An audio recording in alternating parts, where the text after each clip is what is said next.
Hey guys, tonight we're diving into a world of golden tombs, cursed eyeliner, and royal tantrums so epic they once triggered a famine. You're not just hearing about ancient Egypt, you are Egypt. Or at least, you're a pharaoh now. Congratulations! And condolences! You've just been born a living god in a world where crocodiles patrol the riverbanks, your nannies wear amulets for demon protection, and the royal crib doubles as a political chessboard. It's all linen diapers and destiny from here. You probably won't survive this. So, before you get comfortable, take a moment to like the video and subscribe, but only if you genuinely enjoy what I do here.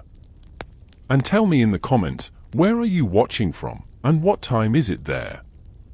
Now, dim the lights, maybe turn on a fan for that soft background hum, and let's ease into tonight's journey together. You arrive in the palace on a humid night thick with incense smoke and the anxious whispers of midwives. The stars are aligned, or at least the court astrologers say they are, and that means everyone's pretending to be thrilled. You, tiny bundle of royal destiny, are not just the son of a king, you are Horus on earth, a god reborn, a divine being with questionable motor skills and a very full diaper. The birth room is chaotic in that eerie ceremonial way. A priest chants hymns to Isis while your umbilical cord is cut with a blade shaped like a cobra. You're immediately swaddled in scarab-patterned linen and presented to a towering idol of Osiris. The nurse whispers, "May he bring rain, not war," and then offers you a taste of honey, which you promptly spit onto her ceremonial headdress. Outside, the crocodiles circle lazily in the Nile, uninterested in the politics of human infants. Inside, you are now the most powerful person in Egypt, and also the most breakable.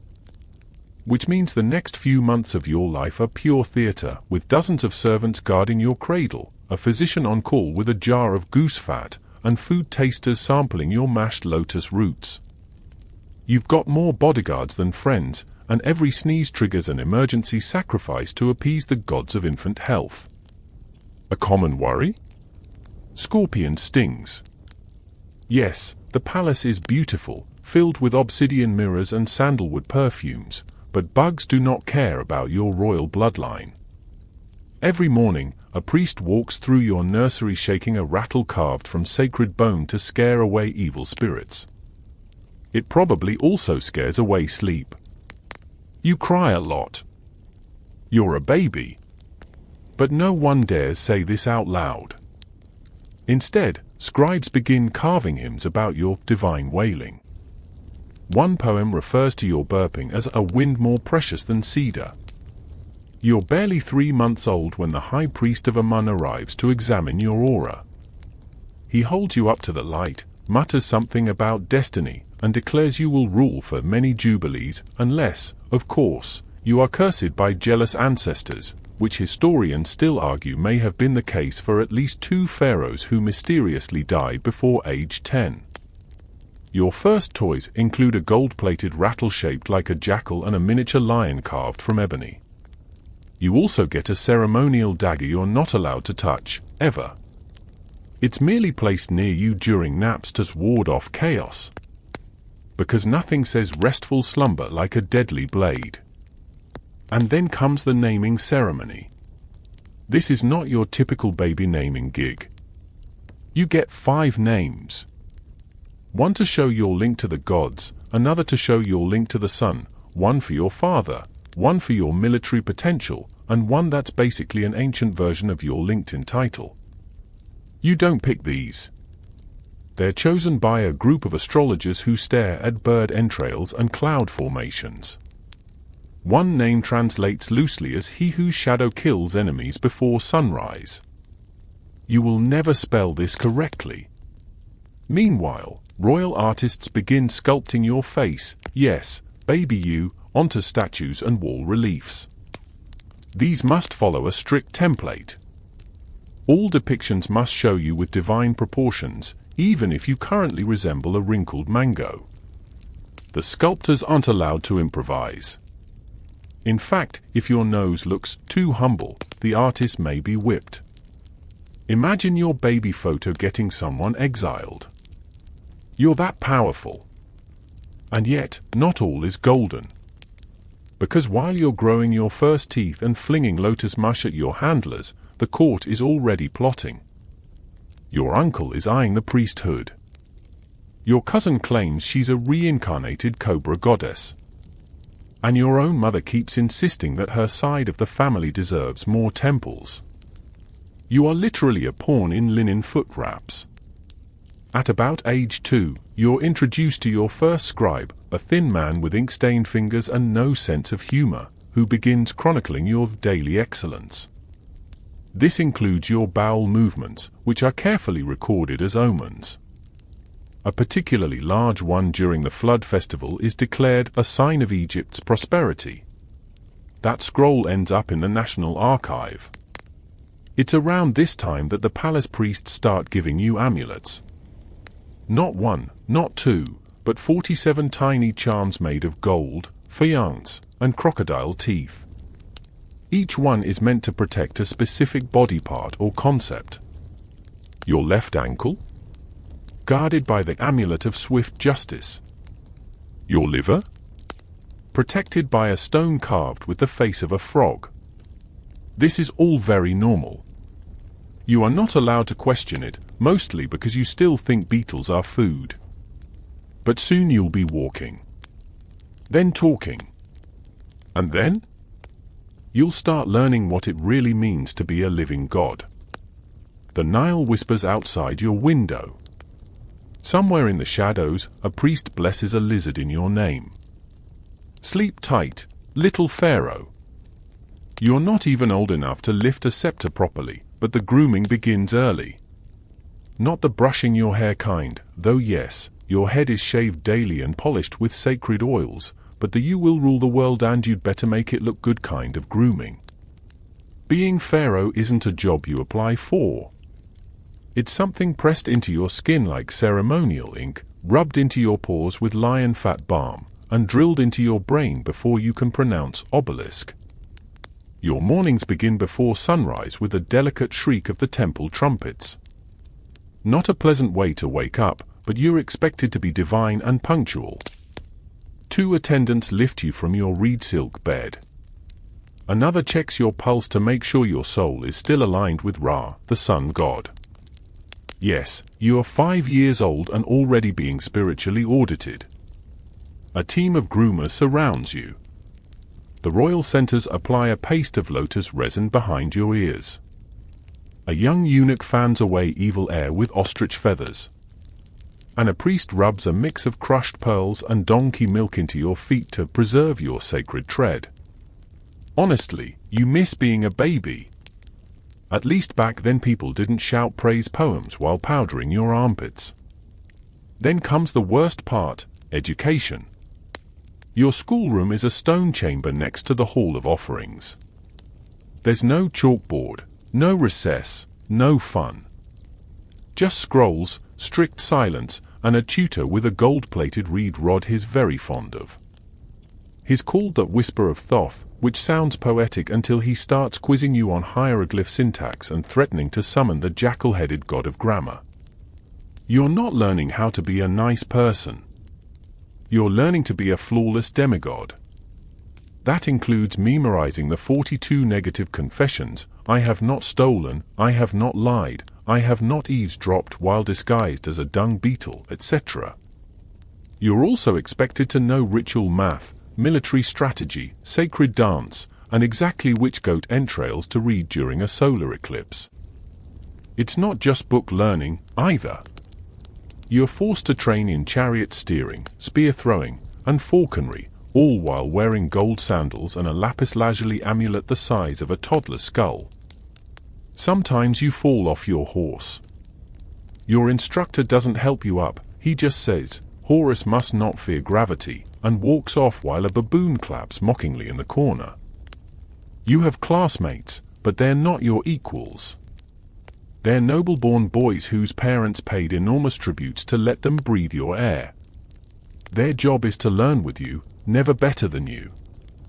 Still, once in a while, one of them outshines you in reciting the hymn to the rising bull, and by outshines, we mean they use a slightly fancier metaphor for dew. This leads to a quiet demotion involving goat stall cleaning and, rumor has it, a ceremonial beetle bath. At lunchtime, you dine in silence. A silent meal is considered refined, unless you hiccup. Then everyone claps and calls it an omen. You're served dates, honey-glazed duck, roasted figs, and something called divine porridge, which looks like wet sandstone and tastes slightly worse. Every bite is pre-blessed. Every cup of water is strained through linen woven by virgin temple dancers. Even your napkin has hieroglyphs stitched into it. May this cloth purify the sacred lips. At age 7, you're given your own scroll keeper. He follows you everywhere, recording your deeds, your dreams, your foot blisters. He also documents your tantrums. A particularly vicious one involving a crushed grape and a broken ink pot is logged as the great sorrow of the South Wing. That scroll is stored next to records of plagues and rebellions. Equal weight. The pressure is immense. You're constantly reminded that you're not just a boy, you're the axis of the cosmos. No pressure. People bow so often their spines probably curve permanently. If you sneeze, someone might declare a new festival. If you cry, a cow is sacrificed to soothe your mood. But it's not all doom and recitation. There are moments. Little luxuries. Late at night, you sneak figs from the offering table. You whisper jokes to your cat, who probably has more political power than half the priesthood. You try on the beaded wigs meant for goddesses and parade around your chamber declaring, "I am Bastet, Queen of Moonlight," which terrifies the guard who walks in on you. And sometimes, during the long ritual baths in rose water, you stare at your reflection and wonder, do I really control the sun? Or am I just a really shiny kid with homework and a paranoid grandma?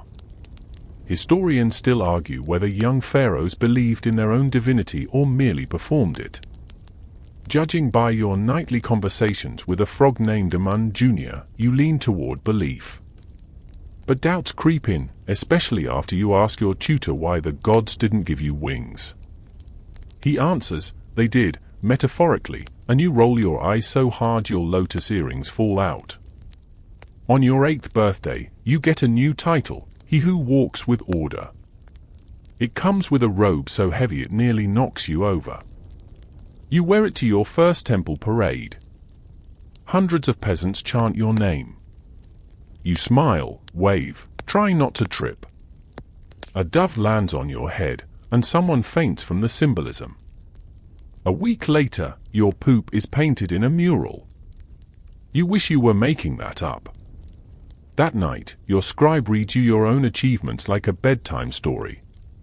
You fall asleep to the sound of your triumphs, cradled in prophecy, swaddled in pressure. You're not just groomed like a god. You're sculpted, word by word, lash by lash, into something that must be perfect. The Nile outside flows dark and slow. Somewhere, a crocodile yawns. It's a bright day in Thebes, and you're turning 9. There's music, sweet beer, dancing girls from Nubia, and a parade of dwarfs balancing fruit pyramids on their heads. You'd think, as Pharaoh, you'd be enjoying yourself. But today isn't about cake or camel rides. It's your birthday, and that means it's time to kill someone in your honor. Welcome to ancient Egypt's darker version of a coming-of-age celebration. You sit on your ceremonial stool, gold, obsidian inlays, a backrest shaped like a vulture's wings, and try not to squirm. The high priest of Osiris reads chants from a scroll that smells faintly of mildew and embalming oil. Behind him, 2 volunteers kneel on woven mats. Servants. Chosen for their loyalty, or perhaps their lack of surviving relatives. They are being gifted to you or not to serve, but to die, so their souls may accompany yours in the afterlife. This is supposed to be an honor. The priest raises a flint knife, and everyone bows. You do too, mostly to avoid making eye contact with the guy about to be spiritually reassigned. One of the men mumbles something that sounds suspiciously like a prayer. You're not sure who it's for. There's no screaming. The deaths are quick, ceremonial. Afterwards, their names are written on scarabs and placed in your shrine. Guides of the eternal Pharaoh, they're called. You're told their spirits will guard you in the next world. Honestly, you just want to go back to playing Senet and feeding dates to your pet mongoose. Historians still argue whether this ritual was literal or symbolic. Some say wax effigies were used instead. Others claim real people were killed, especially during major royal festivals. Either way, you now have blood on your hands, or at least on your linen sandals. The party continues. Later, you're led to the Hall of Offerings, where you must bless hundreds of items with your touch. Jars of honey, bundles of papyrus, baskets of smoked fish. You tap each one with a golden scepter and say the phrase, "By my breath, let this be pure." You're hungry, exhausted, and mildly traumatized, but no one notices. You are Pharaoh. You must be radiant. Then come the dancers. Half naked, painted in turquoise spirals, they twist and chant as musicians pound on hip drums. You try to watch respectfully, but someone's falcon mask keeps falling off, and you giggle. A noble woman side-eyes you. Apparently, gods don't snicker. By sunset, you're back in your private chambers. Your gift is waiting, a mummified monkey wrapped in purple linen, posed like it's offering you grapes. You're told it once belonged to a mighty general. You're also told to keep it under your bed for good luck. It smells like a baked library. There's no cake. No balloons. But you do get a new title, He Who Commands the Gate of Rebirth. It's embroidered on your sandals, painted on your lunch tray, and whispered in eerie harmony by your nursemaids every time you hiccup. One of them gives you a locket filled with powdered amber and whispers, "This will protect your shadow." You don't ask from what. Your dreams that night are vivid and chaotic. You see crocodiles with human heads. A lion sings riddles in reverse. You float down the Nile on a bed of burning scrolls. When you wake, the priest is already in your room, reading the smoke from a brazier. He says your dream means victory is coming. You're not so sure. A few days later, you're taken to the Temple of Khonsu to witness another rite. This one involves burying a servant alive next to a sacred tree. You're told he volunteered. You're also told to sprinkle sand on his head before the last of the bricks are placed. You hesitate. You're 9. But everyone is watching. You do it. That night, you can't sleep. You keep hearing breathing under your bed. Not from the mummified monkey. Something else. The priests give you a sleeping draught made of fermented lotus and ground opium. You float off, numb and uneasy. When you wake up, your royal food taster is gone. No one tells you why. The cook is replaced, the entire staff of your outer chamber reassigned. A rumor floats in from a loose-lipped scribe, someone tried to poison the fig jam. You think about the buried man, the dead servants, the monkey, the dreams. You start to understand something. Being Pharaoh isn't just about gold masks and towering statues. It's about surviving. Every day, every bite, every blessing is a gamble. But hey, at least you're not alone. Your scribe is still here. He's sketching your birthday triumph on a scroll. You lean over and whisper, "Can we make the monkey smile more?" He doesn't laugh. He just dips his brush in ink and nods. So now you're 10, which means it's time for a truly flattering milestone, having your face plastered across every possible surface, from temple walls to toilet seats, though no one calls them toilets. You're more recognizable than any god, more public than the Nile, and more frozen in stone than your own emotions. You begin to notice it one day when you're walking past a construction site in Memphis. You glance up, and there you are. 15 feet tall, chiseled from rose granite, and absolutely ripped. Your arms bulge like coiled cobras. Your face is serene, idealized, and, let's be honest, nothing like your actual, slightly pimply, slightly sunburnt 10-year-old face. Still, everyone bows. Even you bow. That statue of you? It's more respected than half your relatives. The royal artists arrive shortly after, bearing pallets of ochre, blocks of limestone, and the faint scent of anxiety. They sit you down in the sunlight and begin taking measurements of your nose. Not your real nose, your divine nose, which they insist should be longer, more eagle-like, and ideally less moody. One even mutters that your ears need adjusting. You consider having him exiled, but he brings honey cakes, so he stays. Every single image of you must match the template. That's the official profile, 1 foot forward, arms at your side or holding a crook and flail, and the patented pharaoh smirk, a look that suggests wisdom, benevolence, and mild constipation. Deviate from the template and you risk more than a slap on the wrist. One artisan was once sentenced to build a well in the desert for accidentally carving a royal eyebrow slightly too expressive. Historians still argue whether these images were meant to capture reality or to project the eternal ideal. Realistically, it's a little of both. You may not have divine cheekbones, but you must be seen that way. Because power in Egypt isn't just wielded, it's displayed. Repeated. Multiplied across temples, tombs, jewelry boxes, combs, and even bread stamps. Your face becomes both your shield and your prison. And then come the curses. See, it's not enough to just appear divine. You also need to protect your image with magical insurance. For every statue made, a priest blesses it. For every mural painted, a scribe adds a few glyphs warning future grave robbers that he who defaces this face shall know eternal beetles in his belly. Charming. You're told early on, your image has power. If someone alters it, say, scrapes off your name or breaks your nose, they don't just insult you, they erase you.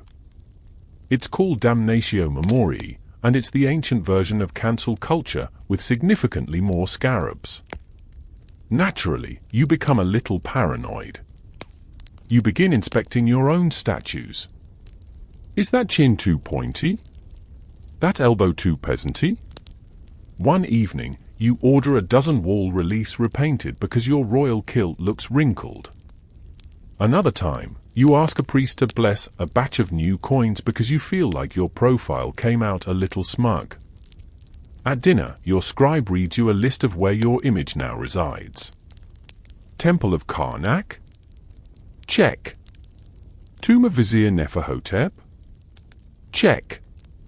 Decorative chamber pot for Queen Mother's harem? Sigh, also check. You try not to take that one personally. There's even a little game among the royal servants, where's the pharaoh? They spot your face in the most unexpected places. One time, your portrait is found woven into a funeral basket. Another time, a child's doll has your likeness. You ask why. The priest says, so the children may learn reverence from birth. You suspect it's because someone ran out of ideas for doll faces. The pressure to look eternally perfect starts to wear on you. You catch yourself holding your breath while standing still, trying to mimic your own statue. One night, you dream that your statues come alive and critique your real face for being insufficiently symmetrical. Still, there are perks. At the annual Opit Festival, you're paraded through the streets in a gold-encrusted bark, your face smiling down from every banner, idol, and fan. Peasants weep. Children throw lotus petals. A dog barks in a way that sounds like rah. You wave like the image you're meant to be, flawless, distant, immortal. Later that night, a servant brings you a cake shaped like your head. You eat it. You feel weird. A few weeks later, an artisan nervously unveils a new relief showing you smoting the enemies of Egypt. It's gruesome. You're holding 3 Libyans by the hair with one hand while stepping on a Nubian chieftain. The chieftain's face is weirdly detailed. You ask if it's based on someone specific. The artist says, "My cousin."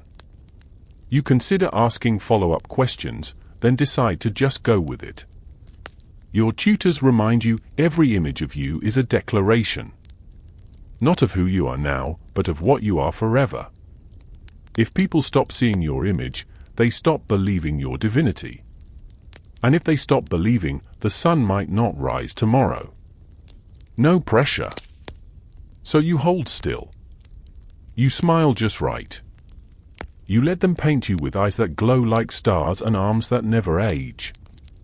You stand before your people, your face shining across 10,000 stones, and you think, do they love me, or just the idea of me? You never ask aloud. You already know the answer. The Nile reflects your sculpted smile as the stars flicker overhead, distant and unmoved. It's early morning, and your breakfast smells like heaven, if heaven had a serious sweet tooth and absolutely no understanding of dietary fiber. You're seated on a low stool made from elephant ivory and lion skin, a cushion under your feet, and 4 servants attending to just your napkin.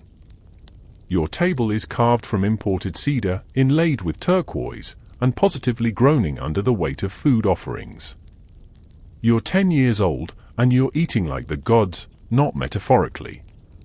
Literally. Everything on your plate has been blessed, bathed in incense, and occasionally whispered at by a priest. Your day begins with divine figs, soaked overnight in lotus-infused honey. There are pomegranate seeds arranged to spell your name in hieroglyphs. Goose liver pâté, roasted quail legs, and barley bread baked in mold shaped like the sacred eye of Horus. A team of kitchen priests, not cooks, priests, has anointed each item with sacred oils, murmuring invocations to ensure your digestion aligns with Ma'at, the cosmic order. Because heaven forbid a pharaoh gets a stomachache and accidentally curses Upper Egypt. You're not alone at the table, of course. You're never alone. There are food tasters, 1 for each course. The poor souls eat first, smile convincingly, and wait 10 minutes before you're allowed a bite. Last week, one of them fainted. Not because of poison, just heat stroke. Still, he was dragged out with enough drama to make the others consider retirement. You offered him your fruit peel out of guilt. It was re-blessed and buried with him. Very respectful.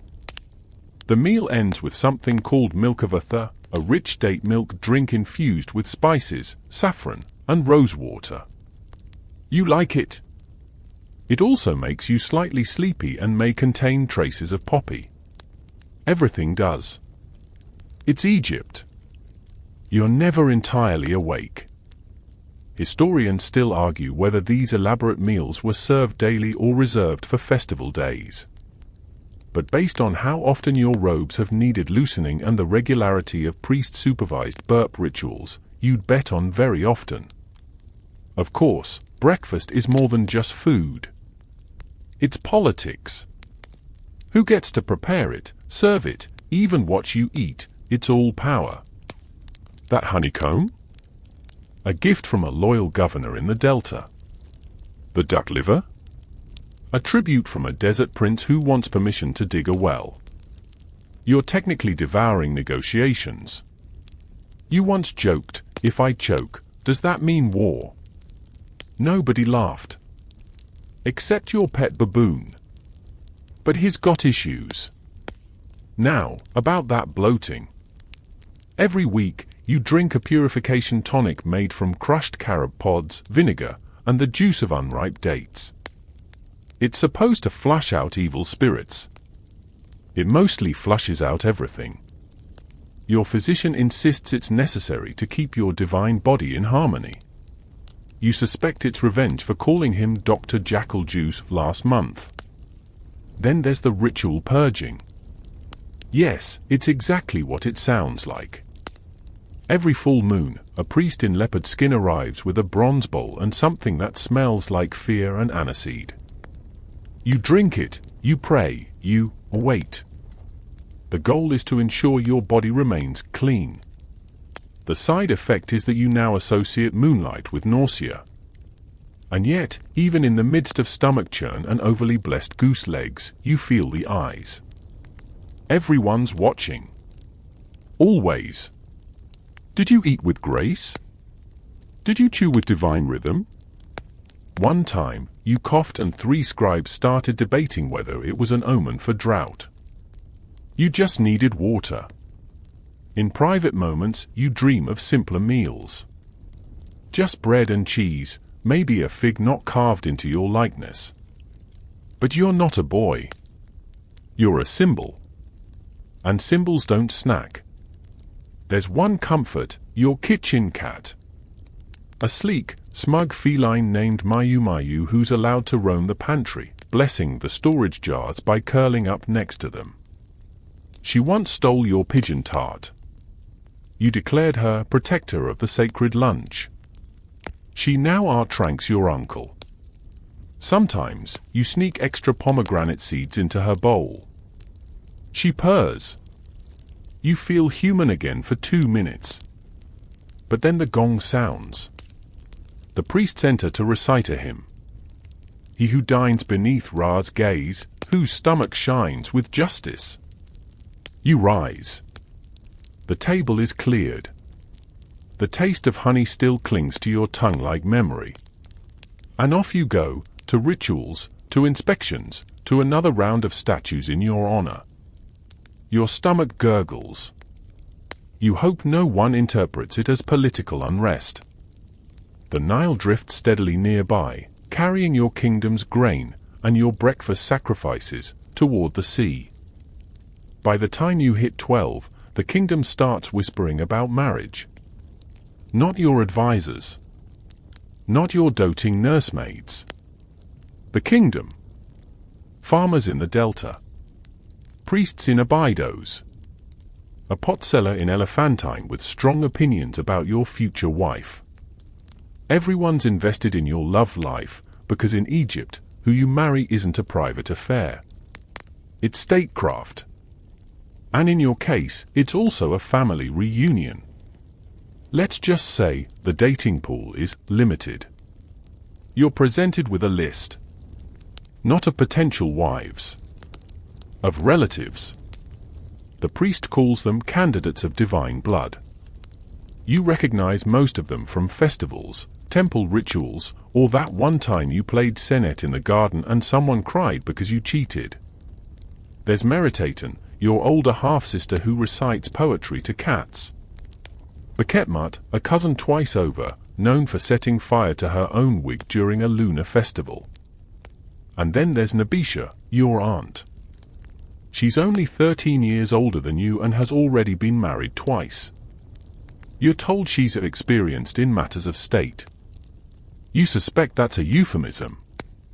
Historians still argue whether pharaohs had to marry within the royal family for bloodline purity or whether it was just a convenient way to keep power centralized.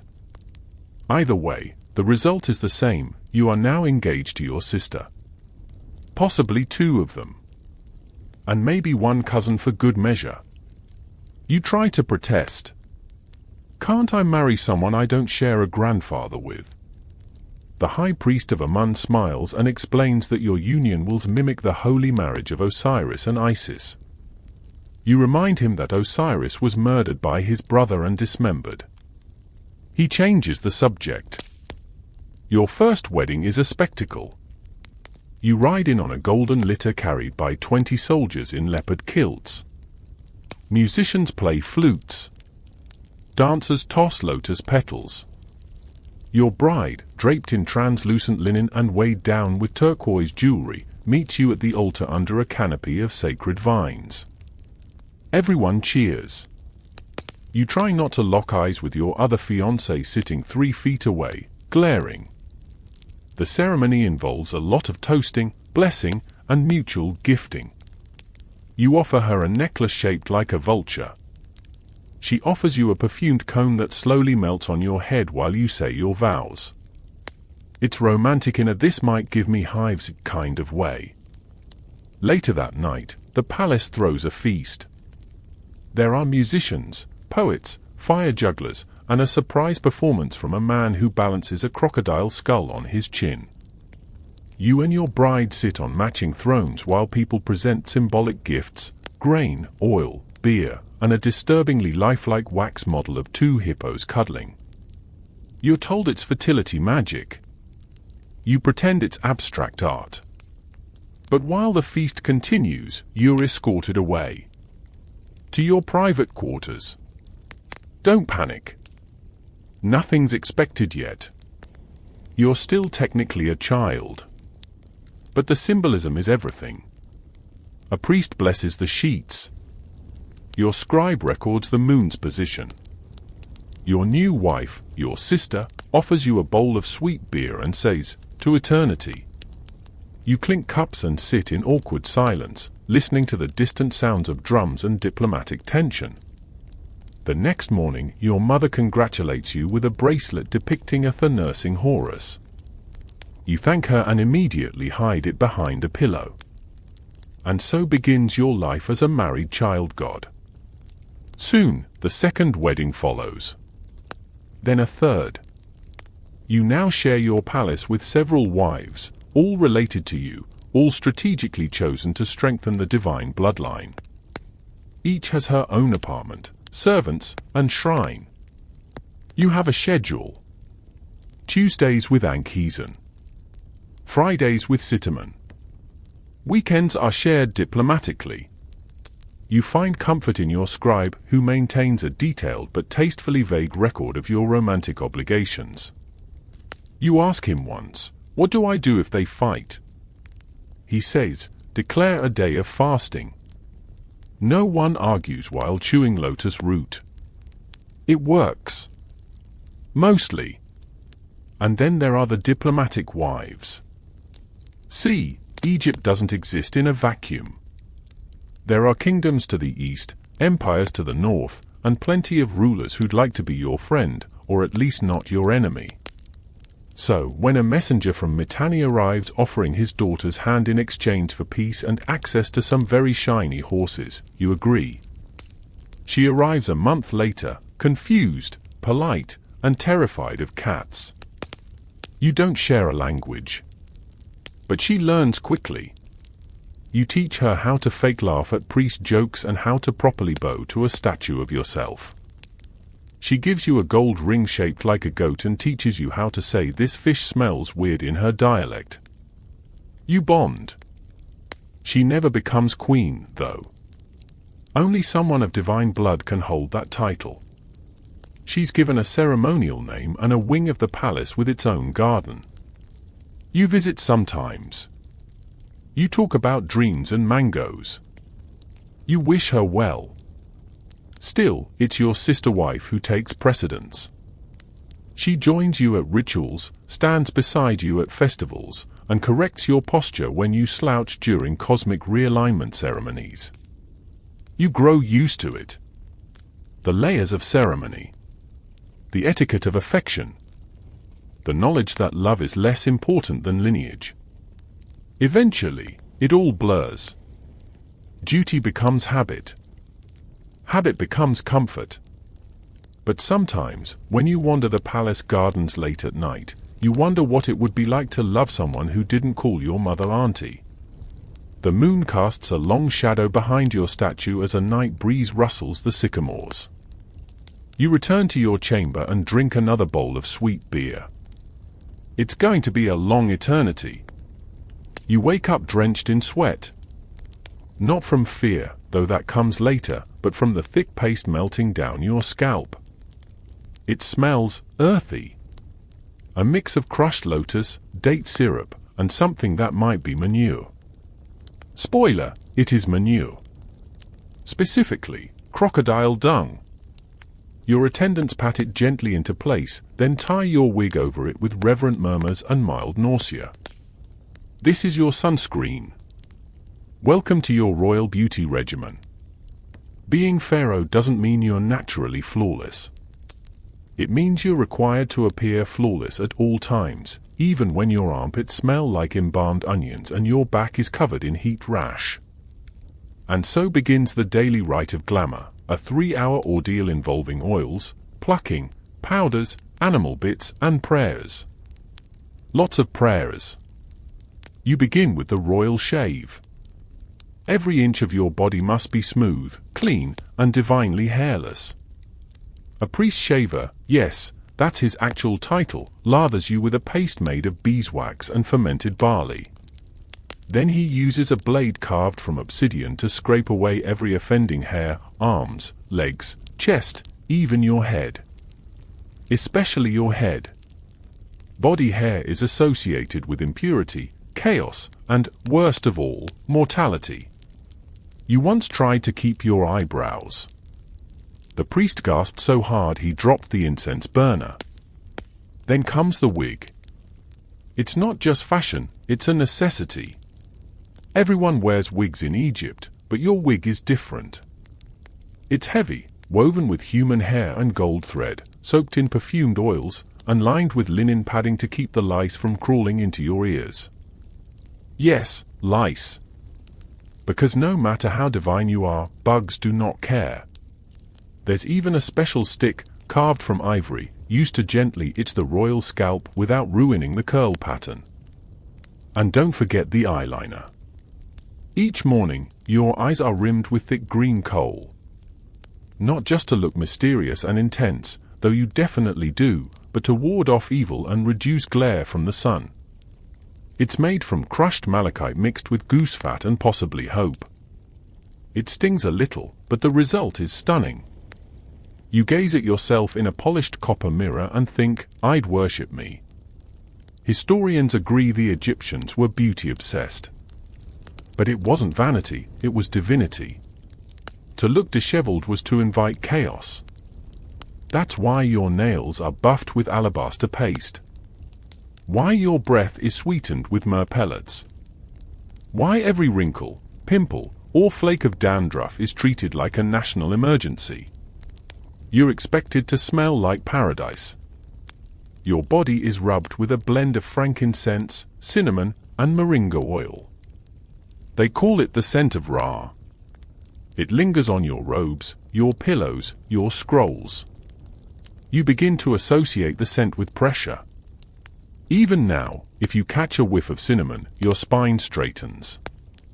On hotter days, you're given a cone of scented wax to wear atop your wig. It melts slowly, releasing a gentle aroma and dripping just enough to ruin your outer tunic by lunch. Fashion. One afternoon, you try to rebel. You skip the makeup. You leave your wig crooked. You wear a simple linen kilt without the lapis belt buckle. By midday, 3 priests have fainted, your tutor has composed an emergency hymn, and the palace barber begins crying softly in the corner. You return to your chamber and apologize to the statue of Atha.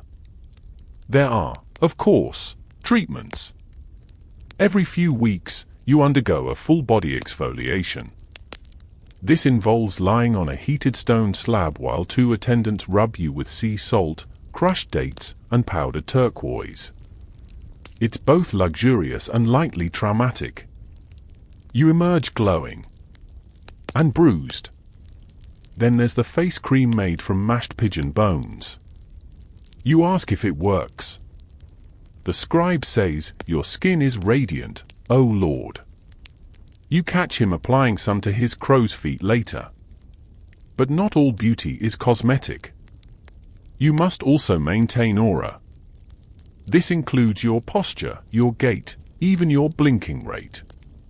You are taught to walk with measured steps, heel, toe, as if gliding across papyrus reeds.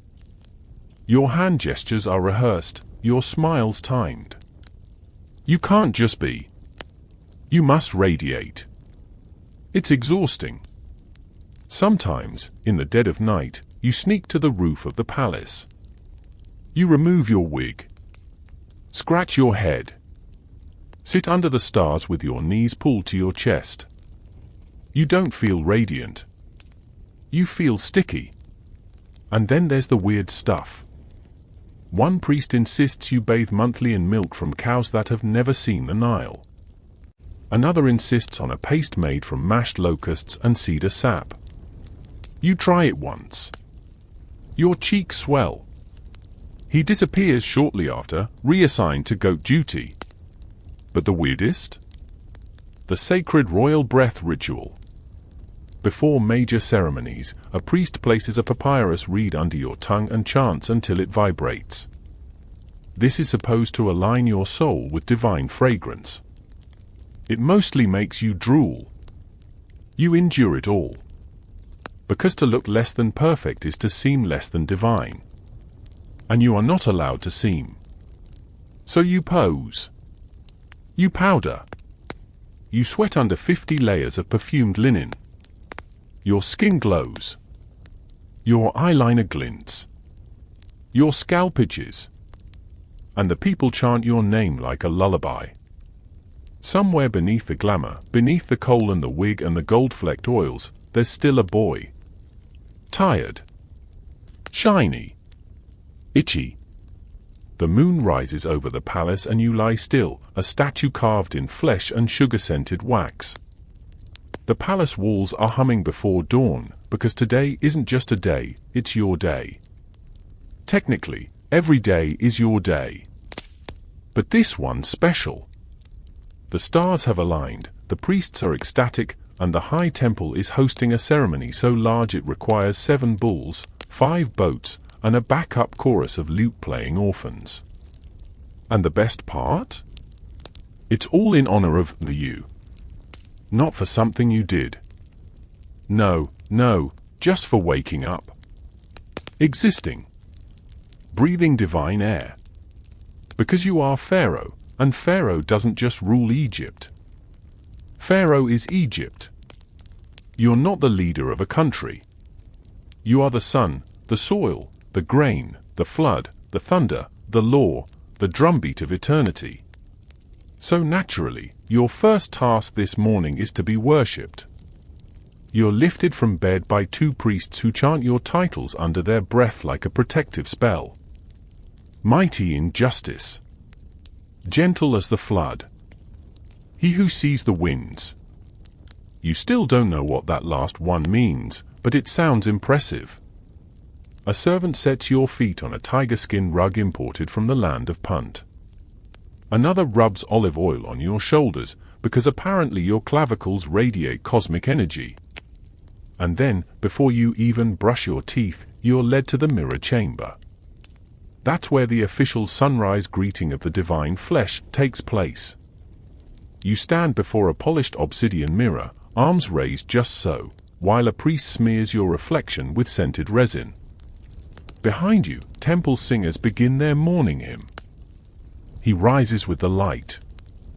Who birthed the sun by blinking?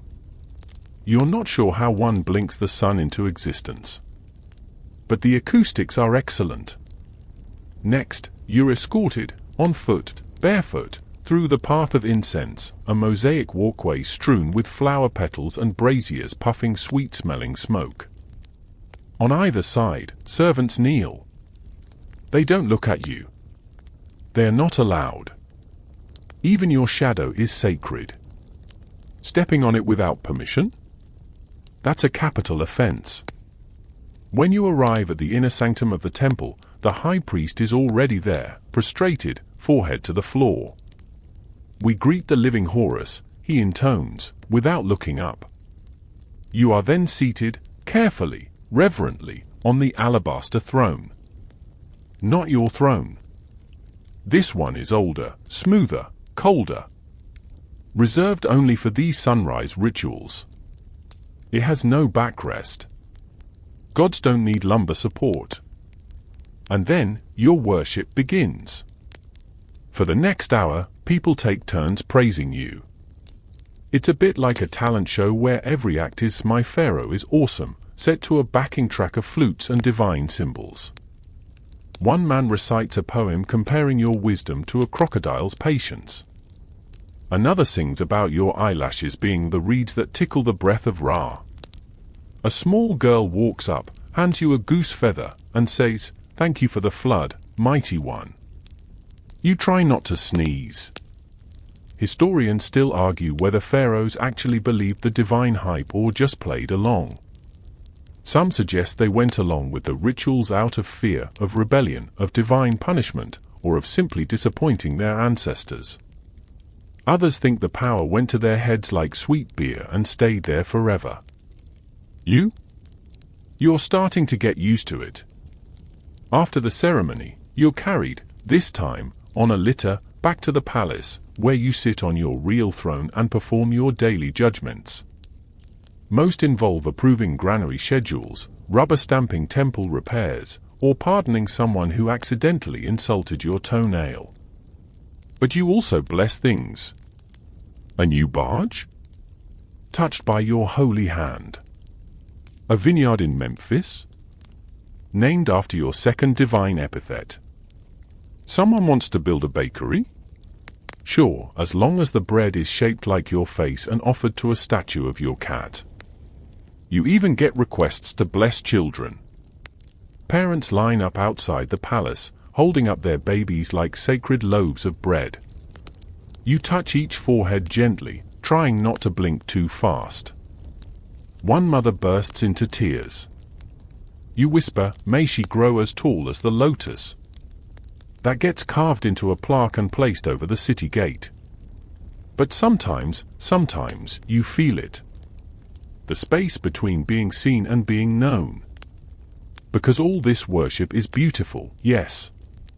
The songs, the offerings, the elaborate murals of your face spearing foreign invaders, it's glorious. But it's not love. It's not you. They're worshipping a symbol. A story. A carefully oiled, coal-rimmed idea. You wonder if anyone sees the boy underneath. The one who still misses playing in the Nile mud. The one who sometimes forgets which title to use when signing scrolls. And just when that thought begins to sting, someone arrives with a bouquet of desert lilies. No words. Just the flowers and a shy smile. You don't recognize her. She disappears before you can ask her name. You keep the lilies. Hide them in your chambers. Just for you. That night, the temple fires flicker. You stare at your own statue and practice blinking like someone who maybe did birth the sun. The stars don't laugh. But they do twinkle. You're 12 now, maybe 13. Old enough to crush your enemies with a single decree. Old enough to marry 3 cousins in the same fiscal quarter. And definitely old enough for the palace's darkest rite of passage. You start building your own tomb. That's right. While your schoolmates are still mastering fractions and flute playing, you're sketching wall murals of your own divine resurrection, complete with jackals, golden boats, and a highly specific number of jars for your intestines. It begins with a scroll. An extremely long scroll. A priest unrolls it across your lap one morning during the festival of bubbling clay, don't ask, and there it is, the royal protocol for eternal preservation. Your name is already written on it, alongside a cheerful phrase, "He who prepares the house of forever." Charming. Your tomb must be a masterpiece. Not for your ego, though it definitely helps, but because your soul's eternal comfort depends on the quality of its interior decorating. You've seen what happens to poorly built tombs. Angry ghosts. Sand leaks. The occasional cursed beetle infestation. You're not taking chances. So, the work begins. You're given a team of architects, overseen by a man named Hapu who speaks to stones and only eats food in pyramid shapes. He arrives with clay models, star maps, and something called the measuring rod of divine angles, which he refuses to let anyone touch. He bows and says, "Your tomb shall outshine the sky." You nod, wondering if that means it's going to glow in the dark. First decision, location. You're led on a hot, silent procession through the desert. Sand gets in your sandals. Everyone sweating in reverent silence. Finally, Hapu gestures dramatically at a cliffside. Here. The Valley of Kings. 1,000 echoes for 1,000 years. You ask, does it have shade? He does not laugh.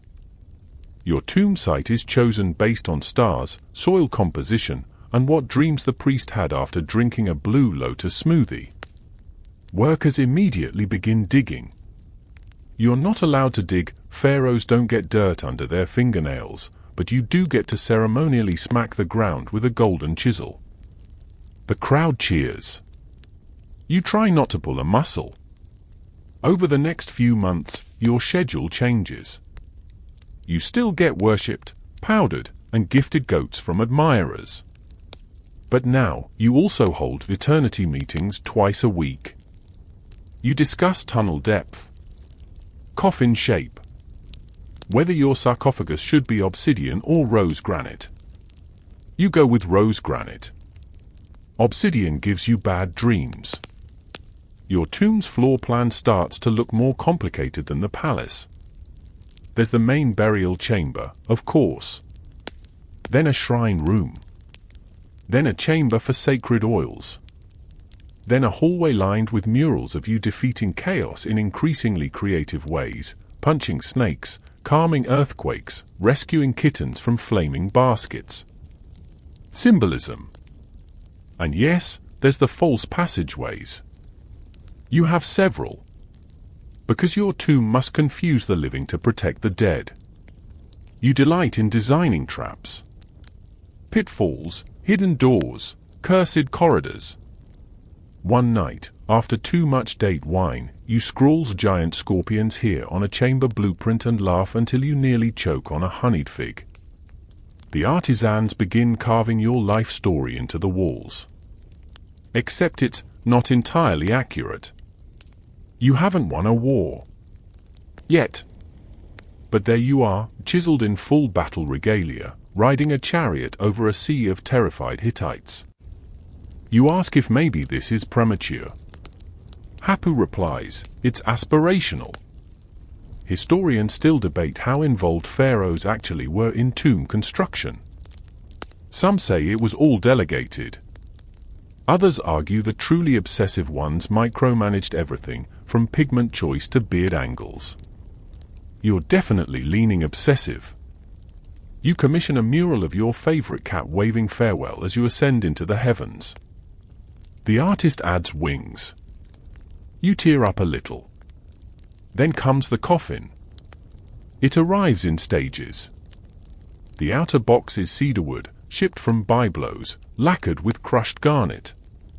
The middle coffin is inlaid with gold and lapis lazuli. The innermost one, the part that'll actually touch your mummified skin, is carved from pure quartzite and inscribed with spells from the Book of the Dead.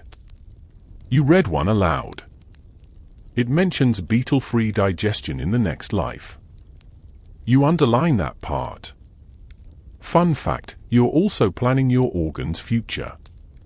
They don't get to stay with your body. Instead, they'll be lovingly scooped out, embalmed, and placed into canopic jars. These jars are shaped like protective deities: hawk, baboon, jackal, and human. You're told to name them.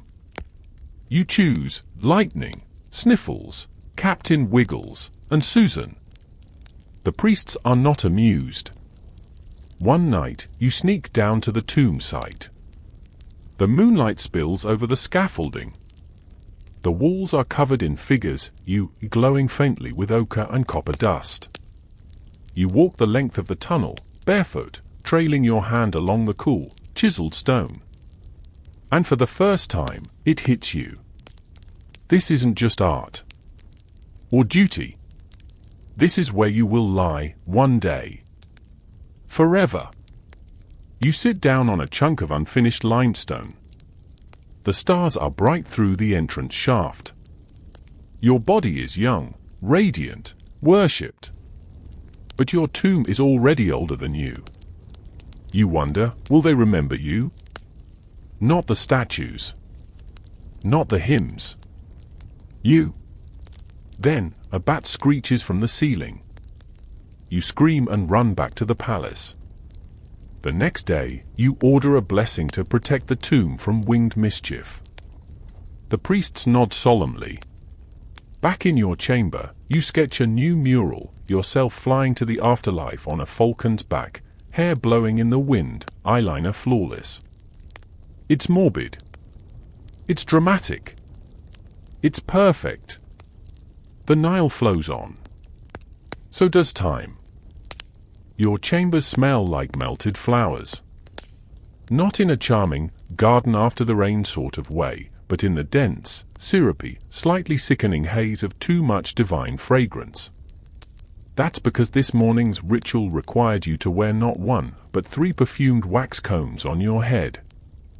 You've got one melting into your wig, one resting in a silver tray by your bedside, and a third lodged under your throne cushion, where it's currently creating an aromatic swamp. All this to say, you smell like lotus blossoms, and also, somehow, like a corpse wrapped in cinnamon. You ask your scribe if it's normal. He bows deeply and replies, your scent could awaken the gods, O Ra's favorite. That doesn't sound like a yes. Here's the thing they don't tell you about divine kingship, it stinks. Literally. From the moment you're crowned, your life becomes a battle against body odor, rot, and the constant presence of death, masked, of course, by layers and layers of sacred scent. You are Pharaoh, which means you're expected to smell not like a person, but like eternity. That's a tall order in a desert kingdom where soap is made from animal fat and perfume production involves boiling tree sap next to mummified ibises. But let's not be ungrateful. You're given the finest aromatic treatments in the known world. Your bathwater is steeped in petals, oils, and a pinch of resin scraped from the inner bark of the holy myrrh tree. You don't know what that means, but it does leave your skin feeling unnervingly smooth. Still, you're not the only thing in the palace giving off strong vibes. Your advisors are dropping like flies.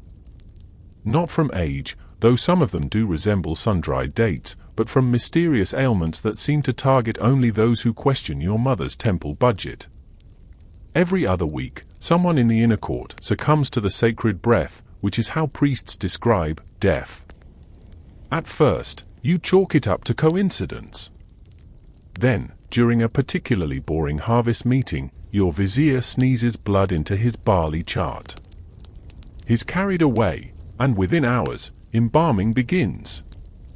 You ask, cautiously, what killed him? The palace physician mumbles something about a bad melon. The priests begin chanting before you can ask follow-ups. Now here's the creepy part, you still see him. Not literally.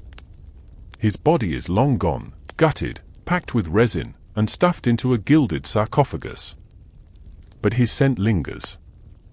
The exact blend of myrrh, cinnamon, and juniper oil follows you down hallways. Into your dreams. Into your laundry room. It's like he left his afterlife cologne behind just to haunt your linens. This isn't unusual. In fact, your palace has a scent map of dead people. Lady Satnefru, high priestess of the Lotus cult, smelled like violets and mildew. General Bekenrenef, always sandalwood and stale onions. Your first royal tutor, a peculiar combination of ink and sour beer, still detectable in your scroll chamber despite him being dead for 3 years. Your life is a swirl of perfume and preservation. A place where beauty and decay are always in close proximity. A place where you're never sure whether you're sniffing sacred oils or someone's embalming balm. Historians still argue whether these scents were religious, cosmetic, or just the world's most elaborate air fresheners. But in Egypt, smell was power. It connected the living to the divine, the dead to memory, and you to everyone you've ever lost. To protect yourself from accidental haunting, or, as your chief embalmer calls it, aromatic lingering, you commission a scent shield. It's a special blend designed just for you: blue lotus, almond oil, cedar resin, and a dash of desert mint. Supposedly, it keeps bad spirits and worse memories away. You apply it religiously. You also secretly like the way it makes your wig shine. But even with your scent barrier, the palace air feels heavy. Every room you walk into has history clinging to the corners. That throne cushion? A former queen died on it. That makeup brush? Carved from bone. That decorative urn by the fountain? Contains precisely one finger from a long-dead royal astrologer, now believed to amplify dreams. You've been having a lot of weird dreams. And then there's the embalmer's chamber. You've only visited once. Just to observe, they said. You were curious. Maybe a little too curious. It's a quiet room, dim and cold. The walls are lined with shelves holding neatly labeled jars: resin for liver, Nile salt, premium, emergency leech kit. A stone table sits in the center. On it, someone important. You don't ask who. You just watch as priests stuff herbs into the chest cavity, humming in tones that make your spine itch. The smell is unforgettable. A mix of preservation and goodbye. And just as you turn to leave, the embalmer glances at you and says, "We've already chosen the scent for you, Majesty. Blue lotus and crushed moonflower." Very dignified. You smile politely. Then go throw up behind the statue of Thoth. Back in your chamber, you light a cone of your personal scent blend. The air softens. The night returns to normal. Almost. But just as you lie down to sleep, you swear you catch a trace of juniper and blood. You pull your linen covers tighter. Try to forget the scent. The river flows silently beyond the walls, carrying its own ghosts downstream. The sun rises gently over the palace, streaking the columns with gold and waking the birds before you. You stir in your bed of cedar and linen, ice still heavy, and stretch just enough to dislodge a loose scarab amulet tangled in your blanket. You think, peaceful morning. Then you see the note. It's been placed neatly on your pillow, folded into a lotus shape, tied with a gold thread. You know this isn't a love letter. This is worse. This is palace politics, delivered with the kind of subtlety only elite conspirators and overly poetic chambermaids can manage. You open it. The grapes are not always sweet. The viper watches from the basket. A friend. You groan. Not because of the message, but because that's the third one this week. Welcome to the true experience of being Pharaoh: suspicion, whispers, paranoia with a splash of honeyed figures. And most of all, the constant knowledge that someone, possibly many someones, is plotting to end your godly reign, preferably before lunch. The first lesson you learned as a ruler wasn't how to swing a flail or bless a barley harvest, it was how to smile at someone who might be trying to kill you. It's practically a core subject. Take your wife, for example. She's beautiful, poised, cousin adjacent, and terrifying. You like to imagine she's loyal, maybe even fond of you. But she also happens to be very close to the priesthood of Sekhmet, owns a suspiciously large number of herbal remedy jars, and recently gifted you a decorative cushion embroidered with a scorpion. You're not saying she's dangerous. You're just saying you double-check your wine now. Even your pillow has a food taster. You've learned to accept that everyone in the palace has a secret. And everyone thinks you do too. So the whole court becomes a careful ballet of side glances and accidental leaves dropping. Conversations happen in riddles. Compliments are barbed. And people apologize with humble offerings that may or may not be hexed. Historians still argue whether ancient Egypt's royal courts were truly as rife with poisonings and pillow spies as popular lore suggests. But judging by the number of sudden, mysterious deaths recorded in the scroll archives, often involving things like sour figs or falling into a grain silo, you have your suspicions. Take General Intef. Strong, loyal, beard braided like a god. Dropped dead during a feast after drinking his third cup of date wine. You hadn't even toasted yet. His death was blamed on heart exhaustion. Right. Then why did his cat vanish the same day? Then there's the scribe who accidentally recorded your horoscope with the wrong constellation. For 3 days, it read that you were guided by the jackal's backside. He's now on a permanent expedition to measure sand dune somewhere very far away. Of course, not all threats are subtle.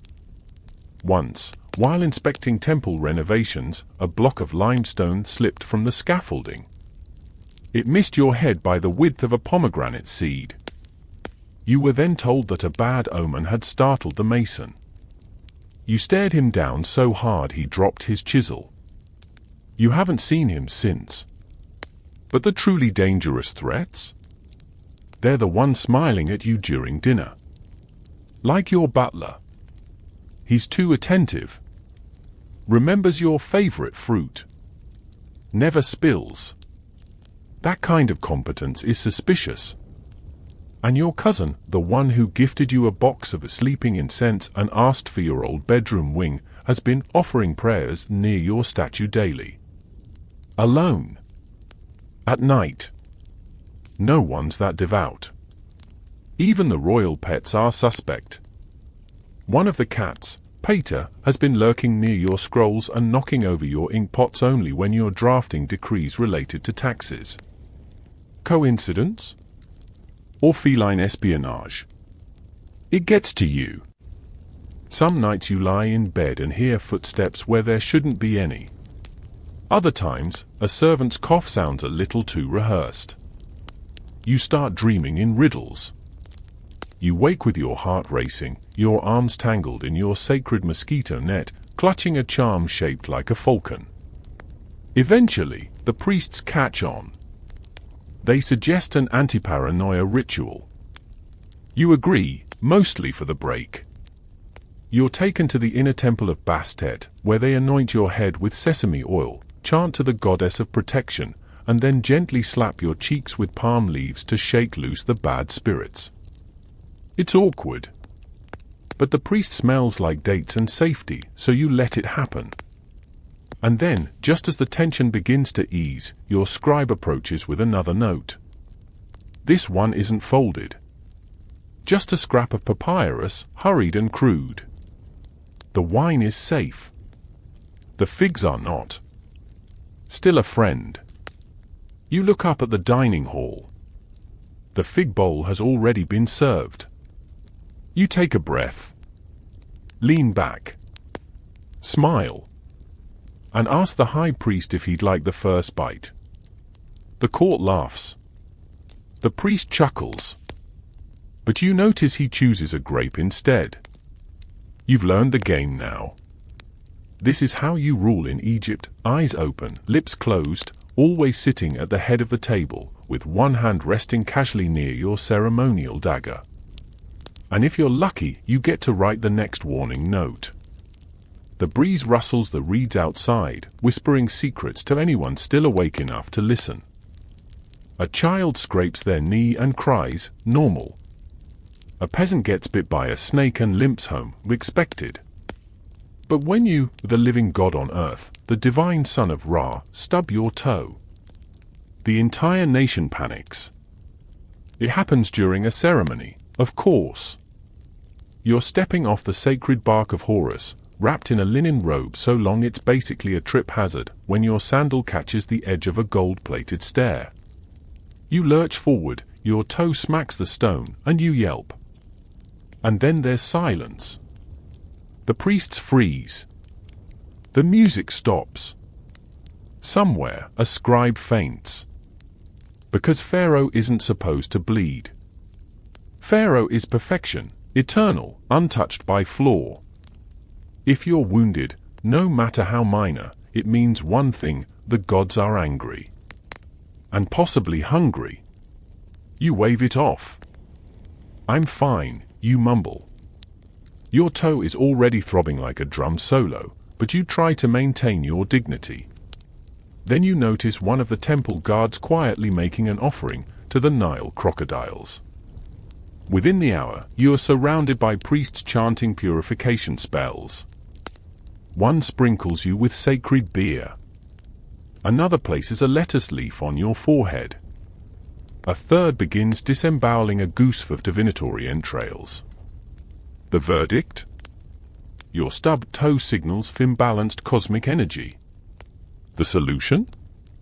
A 5-day ritual featuring bloodletting, scented wax cones, and possibly invading Nubia. You try to object. It was a toe. But your royal physician is already sharpening a ceremonial bronze lancet. Welcome to divine healthcare. They call it letting out the chaos. It starts with pricking your finger over a sacred bowl. Your blood is mixed with honey and burned on an altar. The smell is awful. You're told it pleases Atha? Then comes the crocodile part. You're led to the pool of truth, a shallow ceremonial basin where a priest gently pours water over your hands while chanting, "May the god Sobek take your pain." Beside him, floating in a reed boat, is a live crocodile. Its name is Divine Snapper. It looks hungry. The priest gestures, you must offer a symbolic part of yourself to the beast. You cut a lock of hair. The crocodile eats it. You throw in a figure. The crocodile blinks. You offer a wax figurine of yourself, carved that morning. Divine Snapper bites it in half and burps. Everyone cheers. You limp home. Historians still argue whether these healing rituals were truly believed to work or were just elaborate theater to preserve the illusion of divine perfection. But as the pharaoh, you can't take chances. Because your body is not just your body, it's Egypt's health, balance, and connection to the heavens. So every bruise becomes an omen. Every cough is reported. Every rash, blister, or bad dream is met with ritual, remedy, and usually a small animal sacrifice. The goats are not fans of your allergies. There's a whole wing of the palace dedicated to this. The House of Life, they call it. It smells like myrrh, garlic, and worry. It's filled with scrolls on healing, shelves of crushed beetles, jars of lizard tails, and an entire wall of diagnostic dolls used to locate spiritual blockages. You once accidentally poked one in the wrong spot and caused a 3-day panic about fertility in the Delta. Your personal physician, Pentu, is a nervous man with a gentle voice and an unhealthy fondness for leeches. He insists they bring balance to your blood. You suspect they bring panic to your bath. Then there are the omens. One morning, you sneeze during breakfast. A priest hears it from 3 rooms away and immediately begins preparations for a flood ritual. You're forced to stand outside with blue pigment smeared on your nose while people chant "May the Nile rise," not the fever. Another day, you hiccup during an audience with grain inspectors. That evening, the palace hosts an emergency feast of sudden wind, where 20 oxen are sacrificed and someone performs a dance mimicking abdominal contractions. You're not sure whether to feel powerful or just really, really watched. And gods forbid you don't react when something is off. One morning, you wake up feeling strange. Not sick, just foggy. Your dreams were full of white birds and melting papyrus. You mention it in passing. 2 hours later, the royal astronomer arrives with a star chart, claims Venus is out of line, and suggests that to realign your soul, you must wear a belt of frog bones for the rest of the week. You oblige. The bones click when you walk. That night, your wife whispers, "You smell like a cursed pond." You mutter, "Tell me something I don't know." Even injuries to others get blamed on you.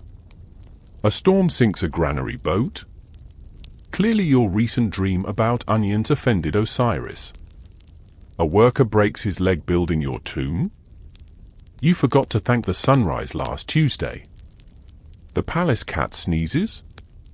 You definitely angered Bastet by trimming your toenails on the wrong moon phase.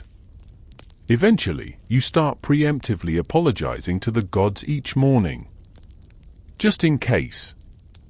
But sometimes, rarely, it goes the other way. Once, you get a splinter from a ceremonial harp. You grumble. The next day, a rival temple burns down in a lightning storm. Everyone calls it divine vengeance. You say nothing. You receive an offering of honey cakes. You ask for another harp. So now, when you stub your toe, you don't downplay it. You nod solemnly. You accept the ritual. You let the crocodile eat the wax. And you remind yourself, your pain is political. Your healing is a prophecy. The moon rises, casting your shadow along the cool palace stones. You glance down at your foot, bandaged in linen, anointed with lotus balm. And you smile. Because somewhere, a priest is still reading your bandage pattern for clues about next year's harvest. There's a knock at your chamber door. Not the polite, rhythmic knock of a servant offering wine or poetry scrolls. No, this one is slower. Heavier. Diplomatic. You know that knock. It means someone has arrived from a foreign kingdom, and they've brought a problem, or a proposal. Today, it's both. Your vizier enters first, face tight with caution. Behind him trails a small delegation of Mitannian diplomats, wrapped in gold-threaded cloaks and expressions of theatrical reverence. They bow so deeply you half expect them to fall over. And then, with a flourish, the lead envoy gestures toward a girl standing quietly behind him. She looks young, your age maybe, or slightly older. She's trembling. This is Taduhipa, the envoy says in carefully practiced Egyptian. Daughter of King Tishrata. A most precious gift to ensure eternal peace. You blink. She blinks. Congratulations. You've just been gifted a wife. This is how foreign policy works when you're a pharaoh. You don't send tweets. You don't sign peace treaties. You marry people. Preferably royal daughters, the younger the better, and the more sparkly the dowry, the more sincere the gesture. Your harem is already beginning to resemble an international summit. Taduhipa is led forward. She doesn't make eye contact, just bows again, lower this time. You're handed a scroll detailing her lineage, impressive, her dowry, generous, and her dietary restrictions, no garlic. You smile.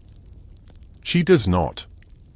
Later that night, after a lengthy and very awkward feast featuring fish from both your kingdoms, she is escorted to her new quarters. You walk her there yourself, flanked by priests, guards, and your scribe who's been recording the event with absolutely no shame. The scroll his writing will later be placed in a national archive under Acts of Divine Diplomacy. Historians still debate whether these diplomatic marriages ever involved real intimacy or were purely ceremonial. The truth is, it depends on the pharaoh and the politics. In your case, it's complicated. Because you're still figuring out how to handle 3 cousin wives who do speak your language and do notice every new arrival. But there are rules. Taduhipa will never be queen. That title is reserved for royal Egyptian blood only, usually a sister or daughter of Pharaoh. Taduhipa knows this. She accepts it. She doesn't complain. But she also doesn't bow the next morning. just a soft head tilt. You notice. Within days, the palace begins whispering. Not just about her. About what she represents. See, every time you take a foreign wife, your allies watch. Your enemies listen. A marriage to a Mitannian princess signals friendship to some, threat to others. If you take a Hittite bride next, Egypt's whole foreign policy could shift. And if you don't take one, they might interpret that as an insult, or worse, an act of war. Which means your love life is now a geopolitical chessboard. You're not just sharing a palace with these women. You're managing treaties through morning tea and glances at ceremonial dances. Taduhipa likes Blue Lotus perfume, avoids fish, and can quote poetry in 3 languages. You suspect she's more clever than she lets on. One day, you ask her if she misses home. She replies, "Do you?" Touché. And it's not just the Hittites and Mitanni. Soon, Babylon wants in. A delegation arrives with crates of lapis lazuli, trained leopards, and a princess named Karima who offers you a hand-carved ivory hairpin and says, "Peace through beauty." You say thank you and feel a headache building. Your mother hisses behind you, "Not another one." The Queen Mother's not thrilled. She sees foreign brides as distractions, or worse, spies. She's probably not wrong. After Karima arrives, you start finding scrolls written in cuneiform stashed in strange places, beneath a cushion, behind a pillar, once inside a roasted duck. You can't read them, but Taduhipa can. You ask what they say. She raises an eyebrow and mutters, "Mostly shopping lists." Right. To maintain balance, you start issuing new rules. No foreign bride may host a festival without royal approval. All imported perfumes must be tested for hexes. Absolutely no pet monkeys in the royal bathhouse again, thanks, Karima. Still, you try to be kind. You make sure they have gardens planted with herbs from their homelands. You visit each of them during festival weeks. You even sit through a 2-hour performance of the Song of Glorious Horses in Mitannian dialect. It involved puppets.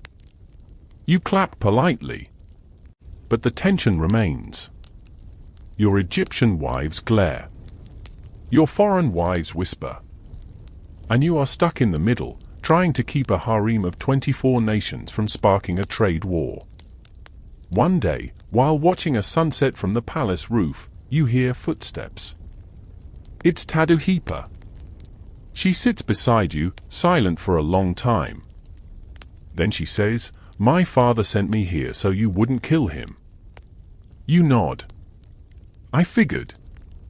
"I don't like figs," she adds, flicking one from the bowl between you. "But I pretend I do." That's diplomacy. You laugh. It's real. In that moment, she's not a treaty. Not a bride.